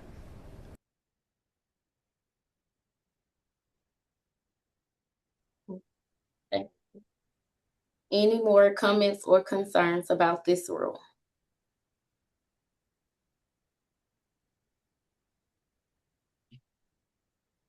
All right. Item 29, Rule 1.12.3, number 3. A child shall have a shower, tub, or sponge bath to ensure bodily cleanliness when necessary.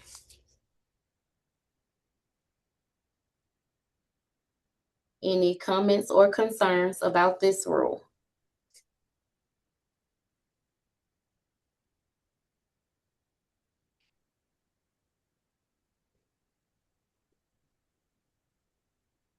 I think the when necessary is vague. I mean, kids are constantly dirty. Um, I mean, if they've completely soiled themselves, you know, their poop running down their legs, that kind of thing, I could see it for sure. But I mean, they're just playing and they got snot on their face, so they need a bath. You know, I think maybe I agree. a little The more when clear. necessary, we can make that a little bit clearer.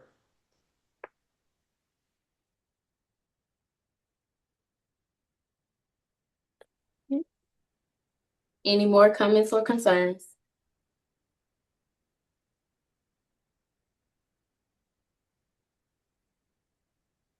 All right. Item number 30, Rule 1.12.3, number 4. Individual toilet articles, e.g., combs, brushes, toothbrushes, towels, and washcloths used by children shall be provided by the parent or the child care facility and plainly marked and stored individually in a sanitary manner in areas which promote drying. Single use and disposable articles are acceptable. Grooming accessories, including but not limited to brushes, combs, barrettes, or picks, shall not be used jointly by children or on children.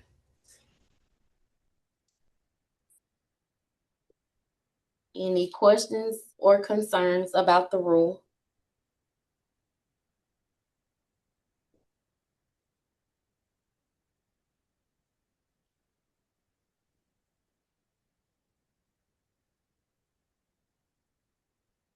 All right. Item number 31, Rule 1.12.4, Toys and Equipment, page 51. Toys and equipment used by infants or toddlers shall be cleansed daily with germicidal solution. A resource regarding sanitation of equipment and toys can be located on the National Resource Center for Health and Safety in Child Care and Early Education website. Chapter 3, Health Promotion and Protection, Cleaning, Sanitizing, and Disinfecting at nrckids.org. Notes: NRC Kids is no longer available. We'll make sure we keep or put back in a list of how you should clean and disinfect and sanitize, so that it's readily available in the regulations. Because, like we said, this link is no longer available, so we want to make sure the information is Okay. right there for the providers if they need it. So we'll add that back into the regulations. Yes, ma'am.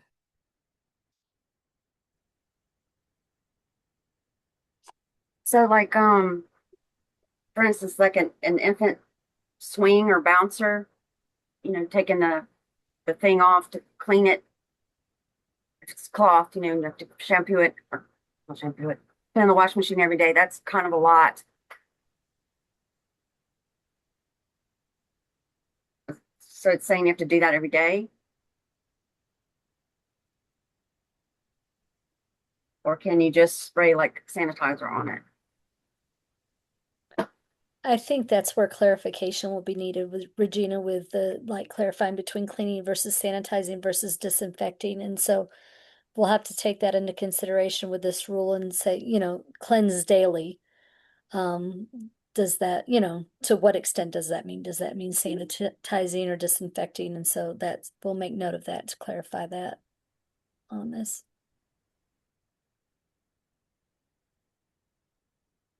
Okay. Any more questions or concerns regarding this rule?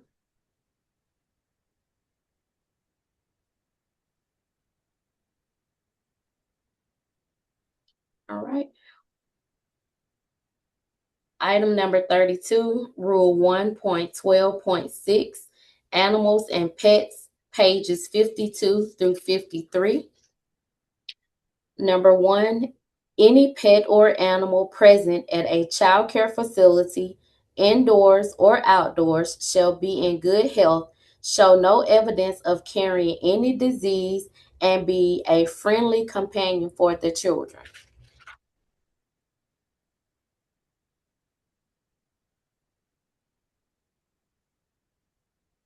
Any questions or concerns about the rule?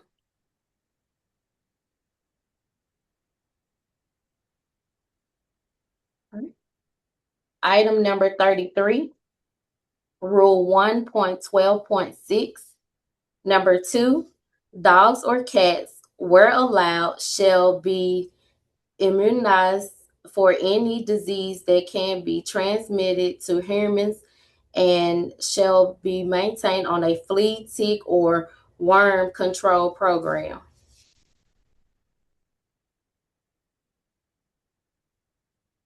Any questions or comments about the rule? I need to look at the word allowed. That wording is kind of vague. Yes, ma'am. Are we only talking about dogs and cats? What about like rabbits and guinea pigs? Hamsters, gerbils?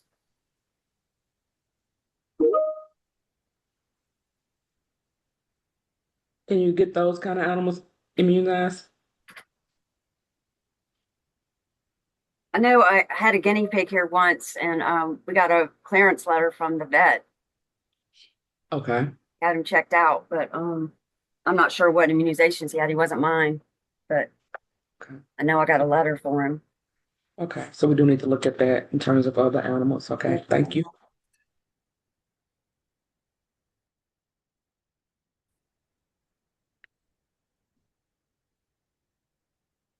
Any more questions or comments about the rule? All right. Item number 34, Rule 1.12.6.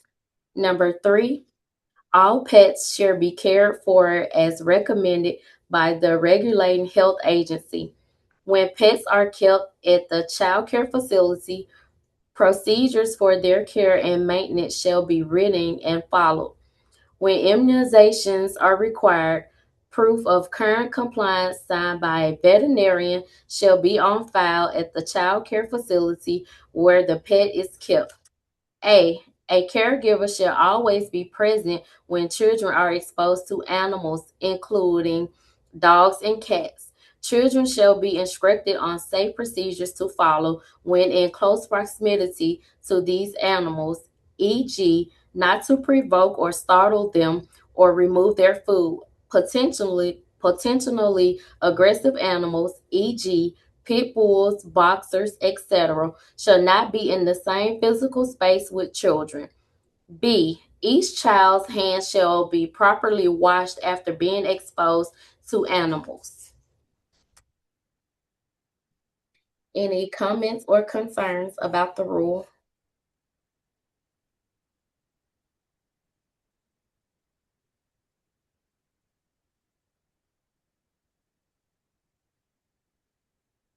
All right. Item number 35, Rule 1.13.2, feeding infants and children, page 53. Number 1, employees shall wash their hands prior to preparing or serving food. Any comments or concerns about the rule?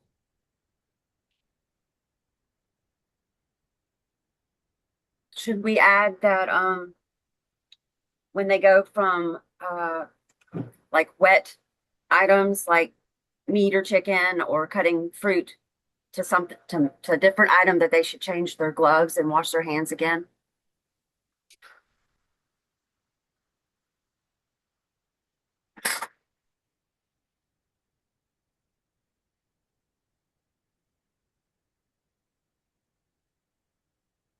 That's a good question, Regina. We probably need to look at separating feeding versus preparing.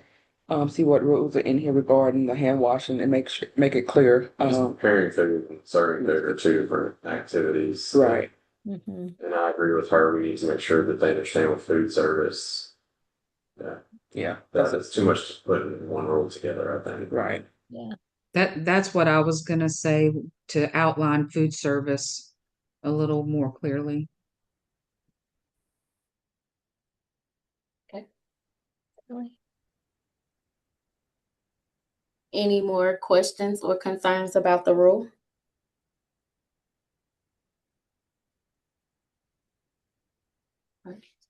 Item number 36, Rule 1.13.6, meal service, page 55.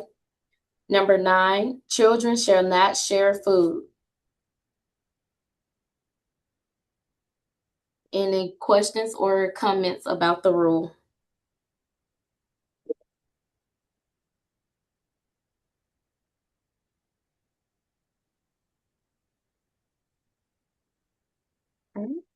Item number 37, Rule 1.16.1, diaper changing area, page 60. Each room in which diaper-wearing children play shall contain a diapering area. A diapering area shall contain a hand-washing lavatory with hot and cold running water, a soothed and easily cleanable surface, a plastic-lined covered garbage receptacle, and sanitizing solution. The hand washing lavatories located in a diapering area shall not be included in the ratio of hand washing lavatories to children for determining a child care facility's capacity, or shall they be used for any other purpose. Example, the diaper changing sink may not be used for washing and rinsing cups, baby bottles, food, dishes, utensils, pacifiers, etc. In addition, the diaper changing area is not to be used as a storage area for anything other than those items used when changing diapers, such as but not limited to gloves, towels, soap, etc. Diapering procedures can be located in the following resource: National Resource Center for Health and Safety in Child Care and Early Education. And one comment to that National Resource Center would be the NRC kids, so that also has been removed. Yes. This one has repetitive language. We already said half of that stuff before in an earlier. Yeah. That was a very long rule that we definitely can look at shortening, and we will look at putting diaper changing procedures into the regs, because like you said, Reference. instead of a reference.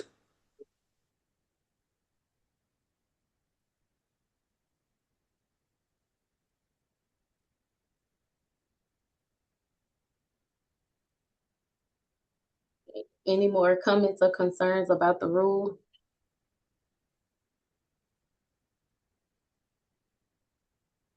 All right. Item number 38, Rule 1.16.2, non-disposable diapers and training pants, page 60.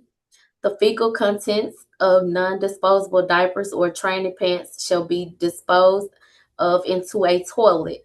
The soiled, non-disposable diaper or training pants shall then be placed into a plastic bag, sealed, and placed in the child's individual container.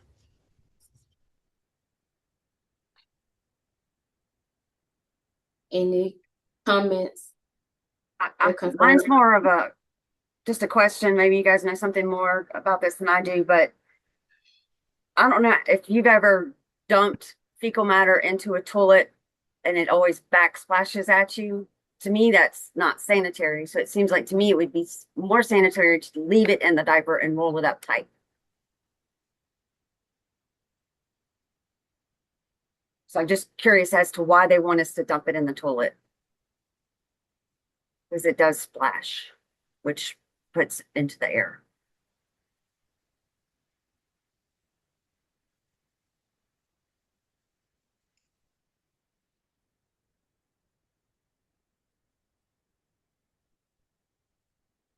And some people don't have toilets in their diaper changing areas either.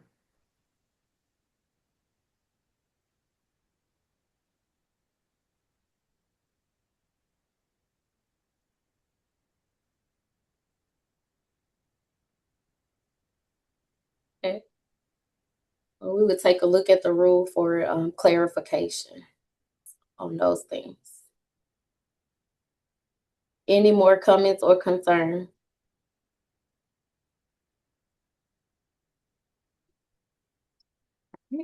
Item number 39, Rule 1.16.3, disposable diapers. Disposable diapers shall be placed into a plastic bag and sealed or shall be rolled up and taped securely. Then placed into a plastic line covered garbage receptacle.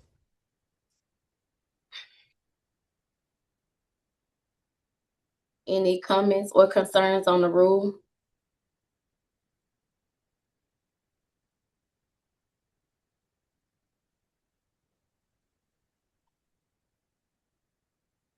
It doesn't distinguish between just a wet diaper or a soiled diaper. Um, I mean, we roll them up. Most teachers do, but if it has poop in it, that's when we bag it up just to help with odor. But it's a little vague, I guess.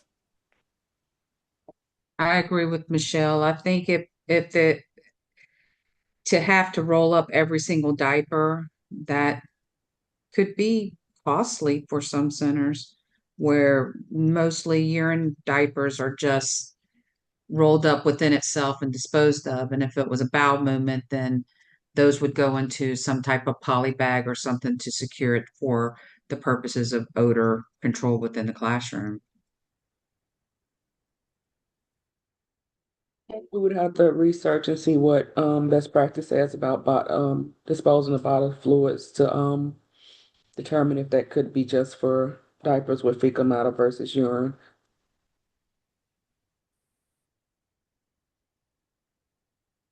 Any more comments or concerns about the rule?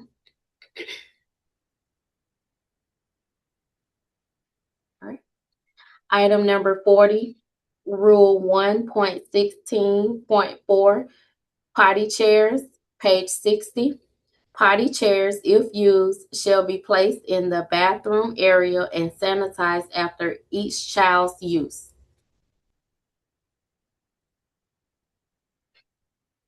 Any comments or concern about the rule? And again, we will make sure we clarify what sanitize means.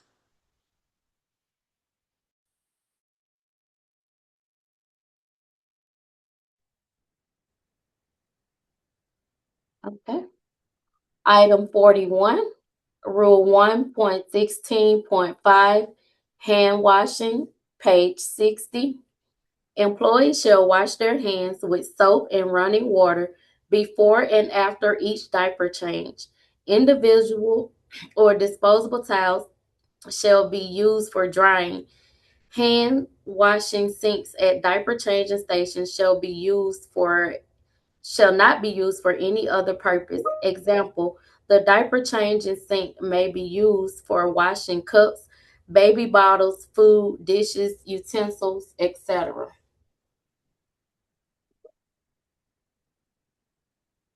Any questions or comments on the rule? Again, it's got repetitive language, but kind of at the same time, how many times can you say that? Because it still needs to be said over and over and over again, even in the facility. So it's like, maybe it's good to repeat it, but then if we're trying to save space so it's not so long and redundant, then I could see taking it out. But other than that,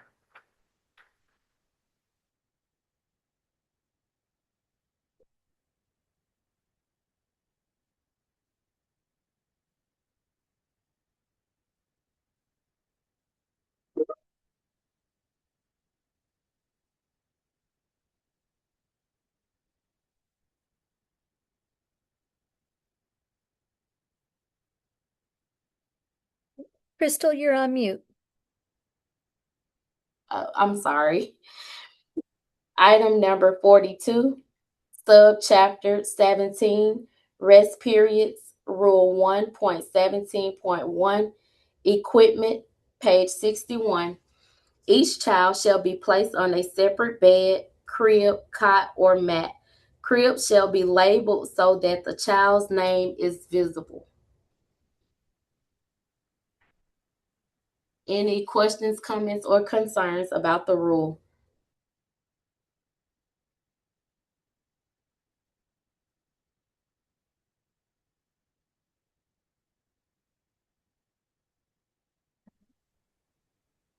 Item number 43, Rule 1.17.2, cleaning of linens and bed coverings, page 61. Linens and bed coverings shall be changed immediately when soiled. All linens and bed coverings shall be changed at a minimum 2 times per week.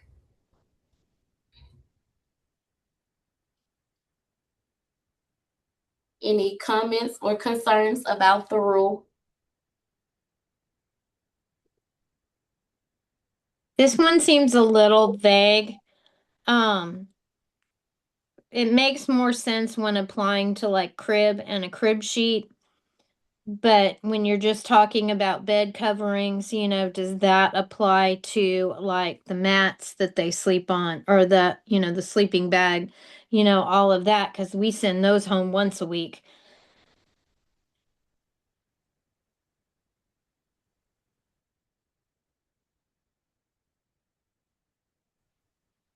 Michelle, we do need to look at that one and also going into 44 at the language that's used for the two of those to make it clearer.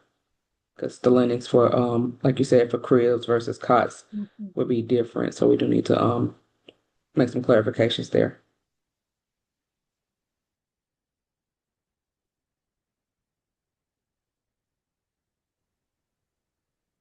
Any more comments or concerns about the rule?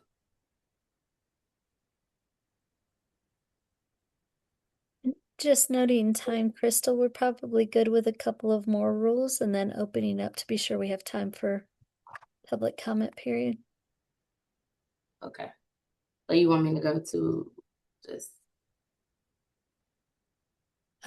This the is end of Dolores Sewell. Yes, ma'am.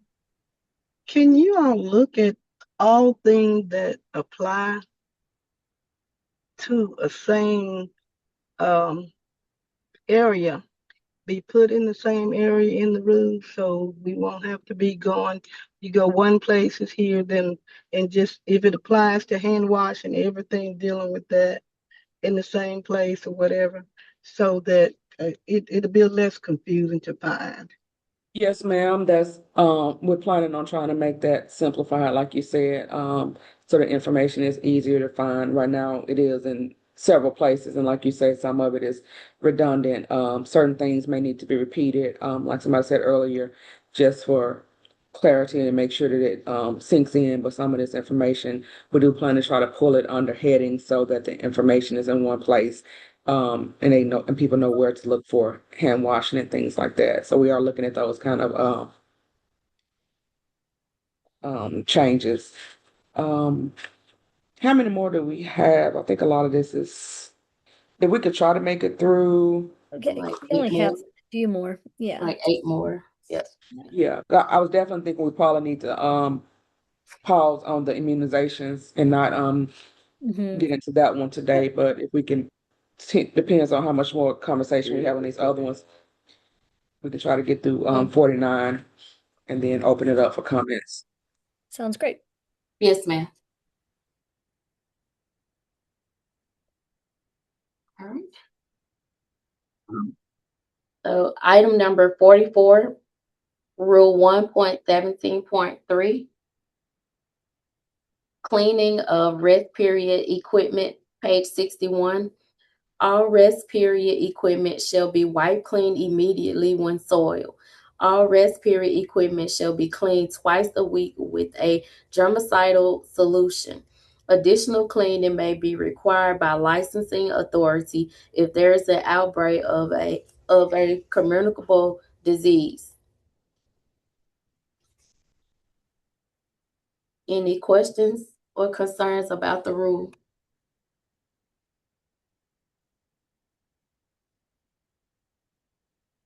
Germicidal should say whether or not we're sanitizing or disinfecting.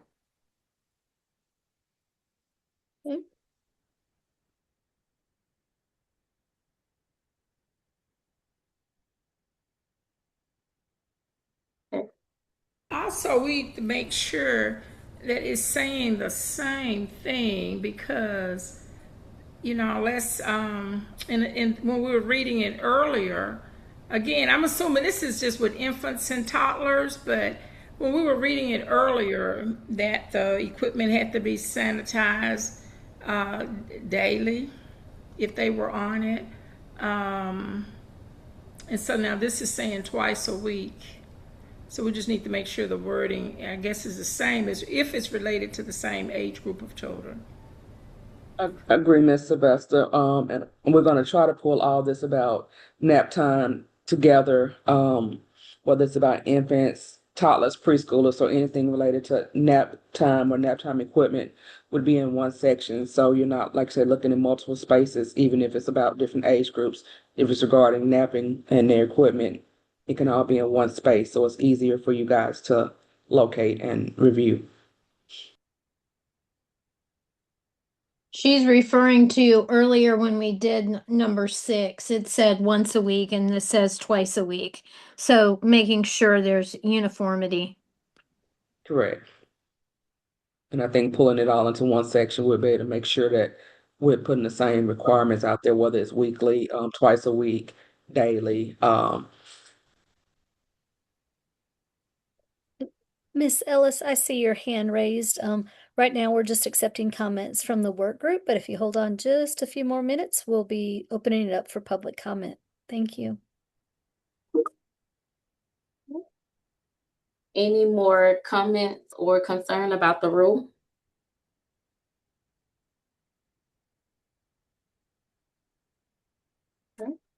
Item number 45, Rule 1.17.4, sharing of rest period equipment, page 61. At no time will 2 or more children be allowed to share the same bed, crib, cot, or mat during their time of enrollment, unless it's cleaned with germicidal solution between each child's use.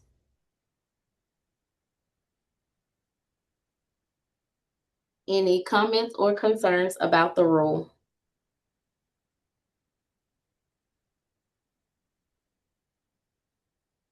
Again, I'm sorry, Ms. Rittenhouse.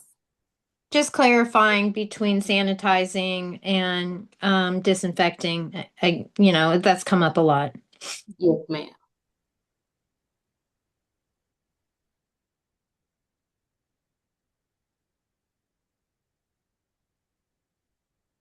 All right. Item number 46, subchapter 18, feeding of infants and toddlers, Rule 1.18.1, hand washing, page 61. Employees shall wash their hands with soap and water and dry their hands with individual or disposable towels before and after each feeding. The infant and the toddler's hands shall be washed with soap and water and dry with individual or disposable towels before and after each feeding. Any comments or concerns about the rule?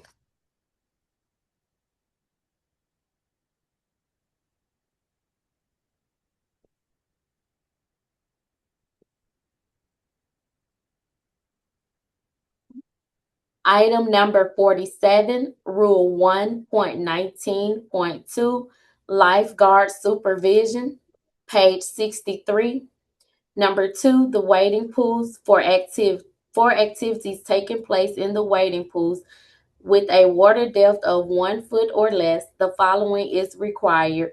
C, wading pools shall be cleaned after each use. Any comments or concerns about the rule?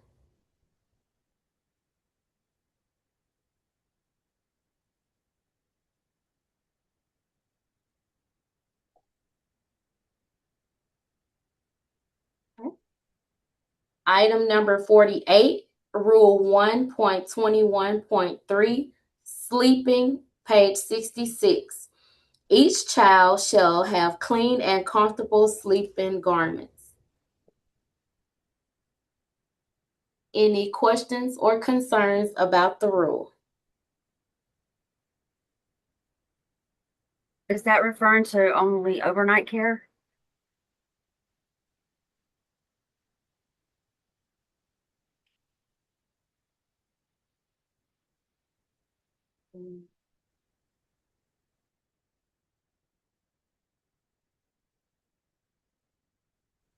Not It looks sure. like it is. It looks Yeah, like it's for Maybe. overnight care.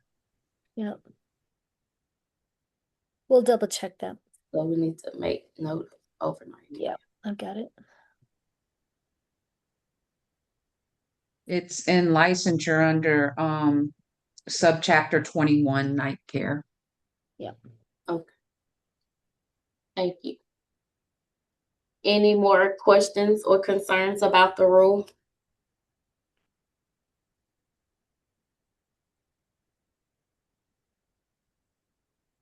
Okay. And our final rule for today, item number 49, Rule 1.21.4, bathroom facilities, page 67. All children shall be provided with an individual washcloth, towel, and soap for bathing with fresh water for each child. This one is also Any related to night care, It so is. overnight care. Mhm.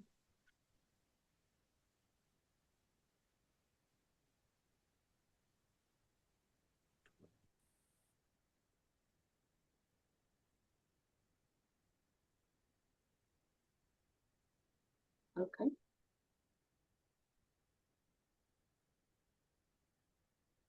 We have now completed the review of all the rules that we're going to go over today.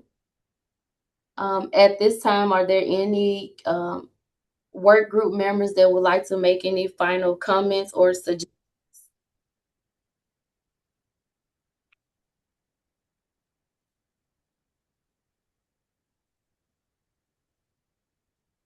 So we're going to meet again to go over 50 and 51. Yes, ma'am. We will cover that at the next meeting.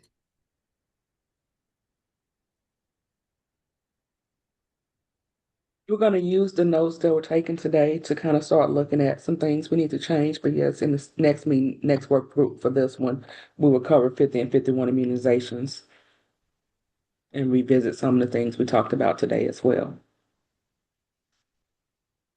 I'm not sure if it was mentioned, but one of the things that I would recommend is any of the items that have a resource to it, such as go to this page for more information, that it, with the way that pages are there today and gone tomorrow, maybe we might want to eliminate that and put a more specific outline of what they need to be doing just so that their information is there when they can't obtain it because the website's gone. We'll definitely agree, Sally. We're going to look at that where it may be said, refer to this. That was one of the things we mentioned yesterday with the playground safety. We want to make sure that the specific rules or requirements are right there in the regulations for the providers and the licensed officials, so the information, like you said, it's readily available if a link or website is no longer there. So we definitely want to make sure we're doing that. Good point. Thank you. One big thing that seems largely missing from what we went over today that's not on here, because, immunizations obviously we'll cover later, are just some good, and it was alluded to, but good exclusion criteria and when you can come back criteria and things like that was not even really covered today. Illness exclusion, and also like reporting diseases to the health department, things like that was also something not touched on at all today. Okay, good points, Michelle. We'll add that to the notes of things to look at as well. Thank you.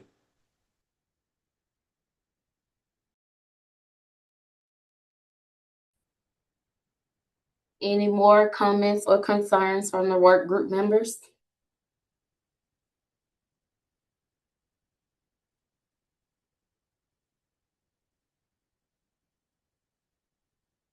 All right, we will now open the floor for public comment. If you would like to speak, please raise your hand. We will recognize speakers in the order in which hands are raised. Please state your name before providing your comments. Ms. Ellis, yeah, we see Ms. your Ellis? hand was up first. Yeah, go ahead.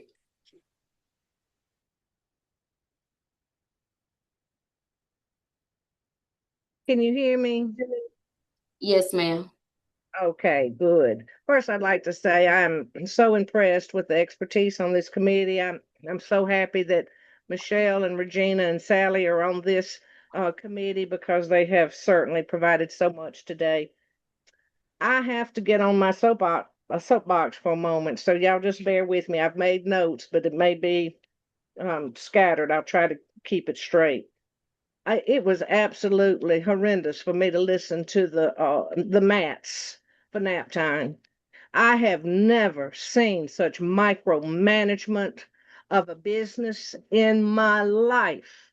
Of course, those sleeping bags that Michelle referred to are appropriate for nap time. Of course, the mats that we've used for 40 years from Walmart are appropriate for nap time. Where in the world is the harm? I haven't seen, and you know what? I would love to meet the professors or the so-called national experts that are losing sleep over micromanaging nap time mats. That is absolutely ridiculous. I want you to know that uh, uh, we filed a complaint with the Secretary of State over the nonsense and the failure to follow APL with the health department recently, and I thought this is why we were going through this procedure now. They snuck in without benefit of an economic impact statement the requirement that we all have 3-inch pads for nap time. That was never discussed. They didn't discuss one single recommendation during any of the meetings, public hearing or otherwise.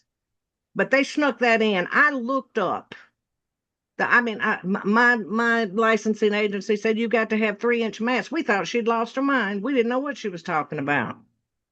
Well, they're about $69 each. At this time, with Mississippi's child care in total breakdown and crisis as a result of policies from the Department of Human Services and the Department of Health, you come up with this kind of stuff as though we don't have enough to worry about. So this business of so many inches, this business of you can't use this, you can't use, that's ridiculous. It needs to be removed. Who in the world would want to go into childcare with that kind of micromanagement? Okay, the other thing that I want to mention is I did hear a lot of discussion about sanitizing mats, and if you stack them, they need to be sanitized each day, but not one word about the cups in the classroom that are labeled with the child's name being used over and over again and whether or not there's cross contamination there. I heard a lot about how to dispose of fecal matter and diapers, but not one word has ever been mentioned. There's been no guidance on the clothes of the children who have been sold by potty accident. That should be addressed. I've seen people put it in plastic bags and hand parents tied up poo-poo britches to take home. And for some reason to me that just, I don't know, it just needs to be addressed.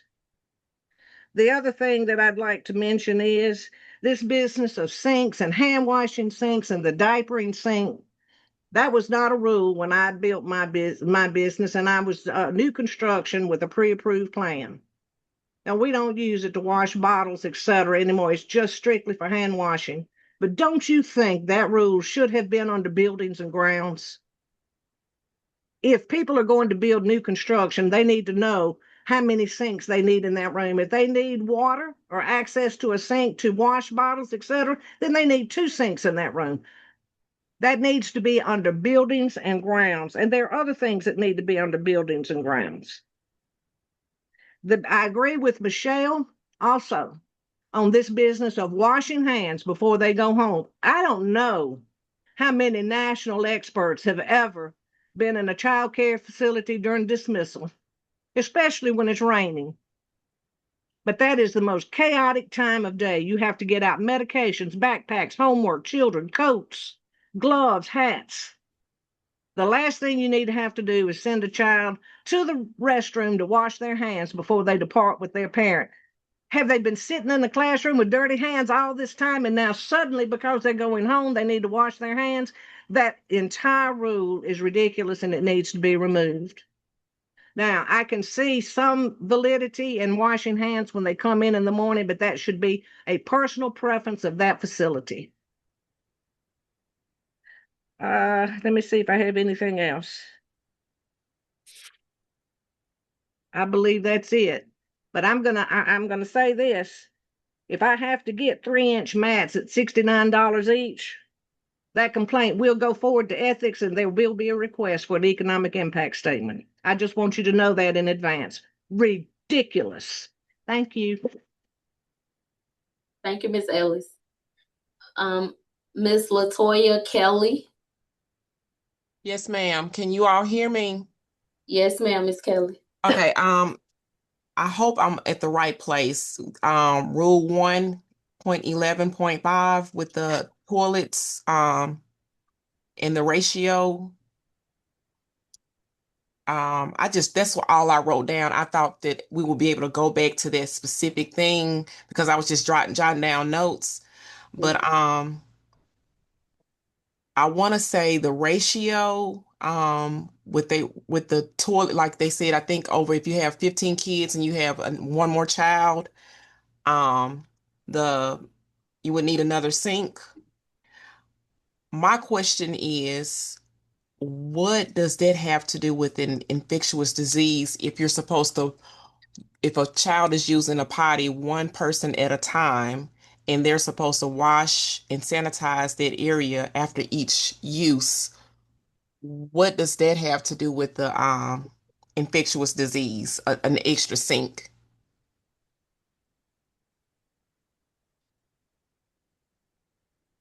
Is this the rule you're referring to here, Miss Kelly? The ratios applying to the toilets, urinals, and hand washing lavatories? Row 13 on what's showing. Yes, like the number of children in the ratio is exceeded by one, an additional fixture shall be required. I mean, aren't you, whether there's one sink or not, shouldn't you be washing behind, shouldn't each child like potty flush and wash after each use? So, I mean, Yeah. would an extra sink say, okay, I have an extra sink, so I don't have to worry about an infectious disease? Shouldn't they be following the toilet, the potty and process? The hand washing requirements. Yeah. Yes, So if I'm ma'am. understanding your question, it's really that potentially this particular rule doesn't necessarily apply to the prevention and control of infectious disease Right. as far as the numbers. Okay, thank you. We'll Okay. we'll be sure to That capture that comment. Appreciate that. Yeah. it was something else also, ma'am, if I Okay. can. Of course. Okay. Um, the other one was the washing hands for the teachers before serving lunch. Is it just washing hands, or do you wash your hands and then place gloves on your hands? The Because we were told, like, I think that a lot of the licensure people, some of them are told different things. Like if you have different people to come through, like some of them will come in and say, you wash your hands before you serve the children. But then you'll have another one that'll say if you're serving children, like if the teachers have to serve the children, they're supposed to have on gloves. Would that be wash your hands prior to serving, or wash your hands and place gloves on your hand prior to serving or So, preparing food? so just to confirm, I think the rule that you're referencing here is row 35. Yes, ma'am. Okay, great. Yeah. So we'll make a notation to get clarification for the next meeting about any use of gloves. Okay. The thermometer with the paint on the I know I just was jotting down stuff with the paint. I think somebody kind of touched on that too, the thermometers. Um, so I know our facility is grandfathered in with a lot of stuff and there were changes, but if you have a thermometer, and it's located at a certain area, and there's certain things that you have to use to make sure that thermometer is can stay where they tell us it has to be at eye level with the children, if I'm not mistaken. But children tear that stuff, they take those down. We were told at one point that if we had each classroom that had a thermostat in their room, that they could serve as a thermometer. Then we were told that we couldn't do that any longer, that each classroom had to have a thermometer. So what is the point of a thermometer being at that level, and the children don't understand what that is, and they could potentially tear it off and cause damage to the paint um on the walls?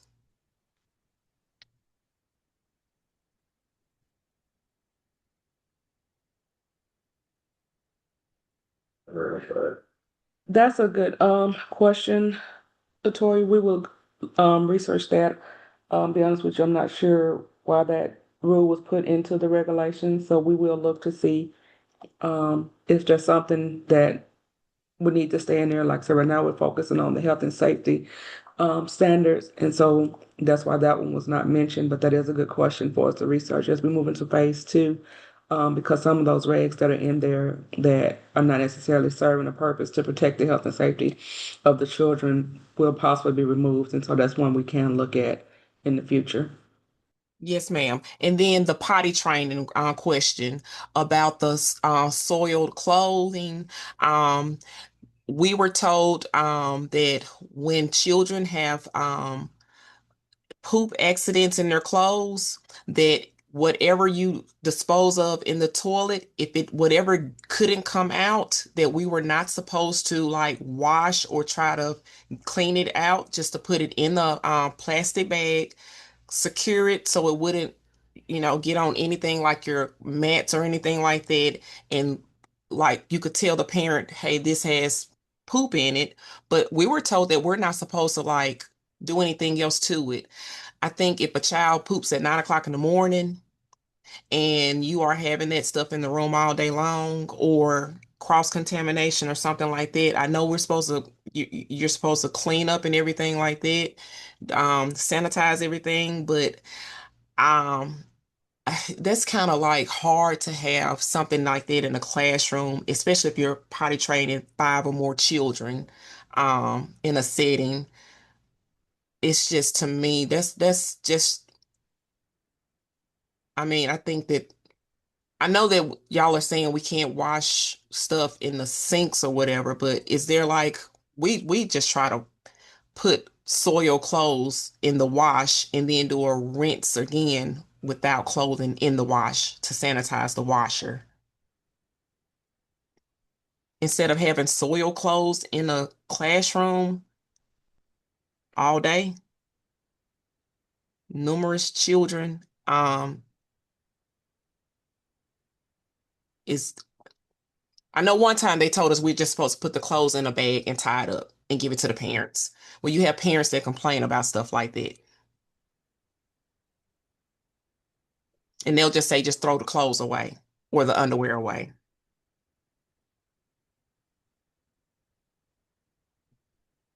We'll, we'll look at that rule as well as we're working on the revisions. And my last one, I promise I'm done. Okay, the last one is the teachers with the having an upper respiratory or things of that nature. How do we go about telling a teacher that, if I mean, hey, you need to be clear, or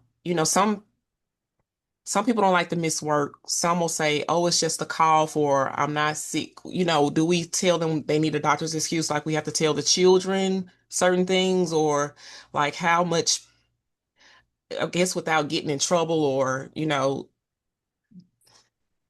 I don't know. Do we ask a teacher, tell a teacher they need to bring a doctor's excuse if we think they have an infectious disease, or if they tell us, hey, I have an upper respiratory infection. I'm coming back. I'll be back to work tomorrow. What do we say? Hey, you need to bring a doctor's excuse. Do we have that power? Because some will say, I'll just stay home and self-medicate. Like, how much of it's just so much dealing with, I guess, lawsuits and stuff like that, or, personal, private matters.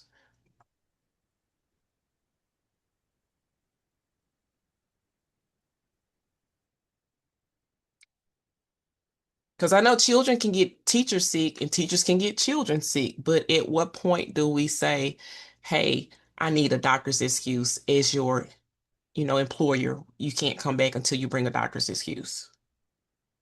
I think for this particular during our next meeting, because there's been a good bit of discussion on or around this particular item, I think we should probably address this again when we meet like our second time, because we're going to get into immunization requirements, and this is very much pertinent to that topic. So I think we need to think through more like what is reasonable, when you're talking about symptoms. And I feel like we need to, empower our child care directors with making decisions based on what they think is going to be best for the health of the children and their staff. Um, Instead of them, trying to second guess or whatever. I mean, our directors need to be able to make, make what they consider to be the best decision. But we also need to make sure that the rule is there to give guidance to protect the well-being and the health of our kids and our staff members. But I definitely think we need to discuss this further during our next meeting. Yeah, because I had one licensure person to come to our facility and tell us that we had to start posting like infectious diseases on the front door. So if they were expecting, they would have the option to say, I don't want to enter that building, or can you come to the front door and get my child? And so I won't be exposed to anything, a pregnant woman or something like that. Not just somebody that's pregnant, but then we were told that you just put it outside of the door of the facility, because we started putting it on the front door and we had parents calling from every classroom. Is it this classroom? Is it? And the phone rang all day long instead of putting it on the classroom of the, student that had that particular one person. You put one person, there's one case of um the croup, and you put it on the front door, they're going to think everybody in every classroom. So I know somebody had mentioned that earlier about, how do you let the parents know what's going on? We were told one thing, you put it on the front door. And then we were told, no, you just put it on the individual door. So I kind of feel like some of the licensure people are being told one thing in different counties or whatever, and when they switch and come to like Hines County, Madison counties, things like that, I think it's kind of like they were being told different things. And we need consistency with this also, and it's that balance between, notifying parents when there is an infectious disease present, because, if they're, again, it's about trying to prevent the spread of the infectious, disease as much as possible. But you also have to work, you have to protect the confidentiality, of the child or teacher or whomever that, is displaying the symptoms. So I really do feel, and and we can. I'm open to suggestions about the best way to seek guidance. I do think getting some guidance from some infectious disease, experts, physicians specifically, might be a good avenue. But I'm open to other suggestions as well.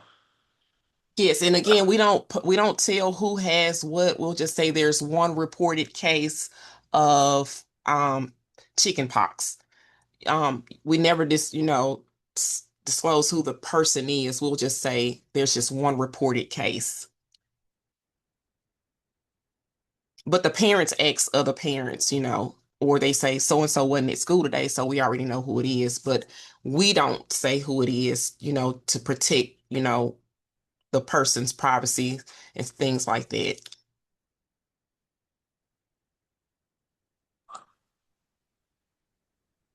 Those are some good comments, and like Dr. Allgood said, we do need to look at this a little bit more. So we would definitely revisit this topic on our second work group meeting. Okay, thank you. Thank you. Are there any more public comments?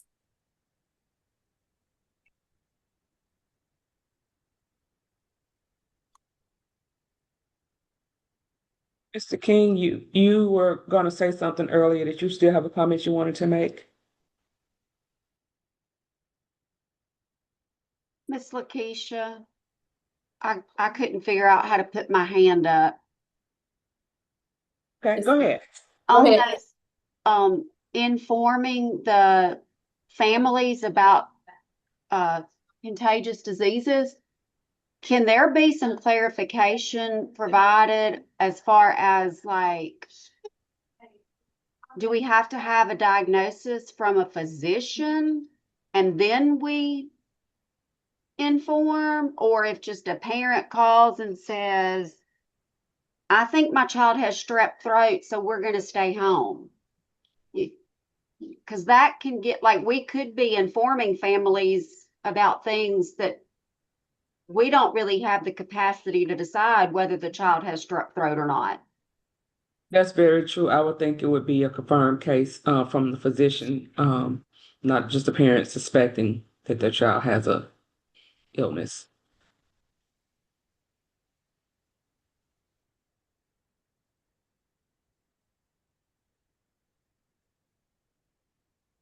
Anyone else?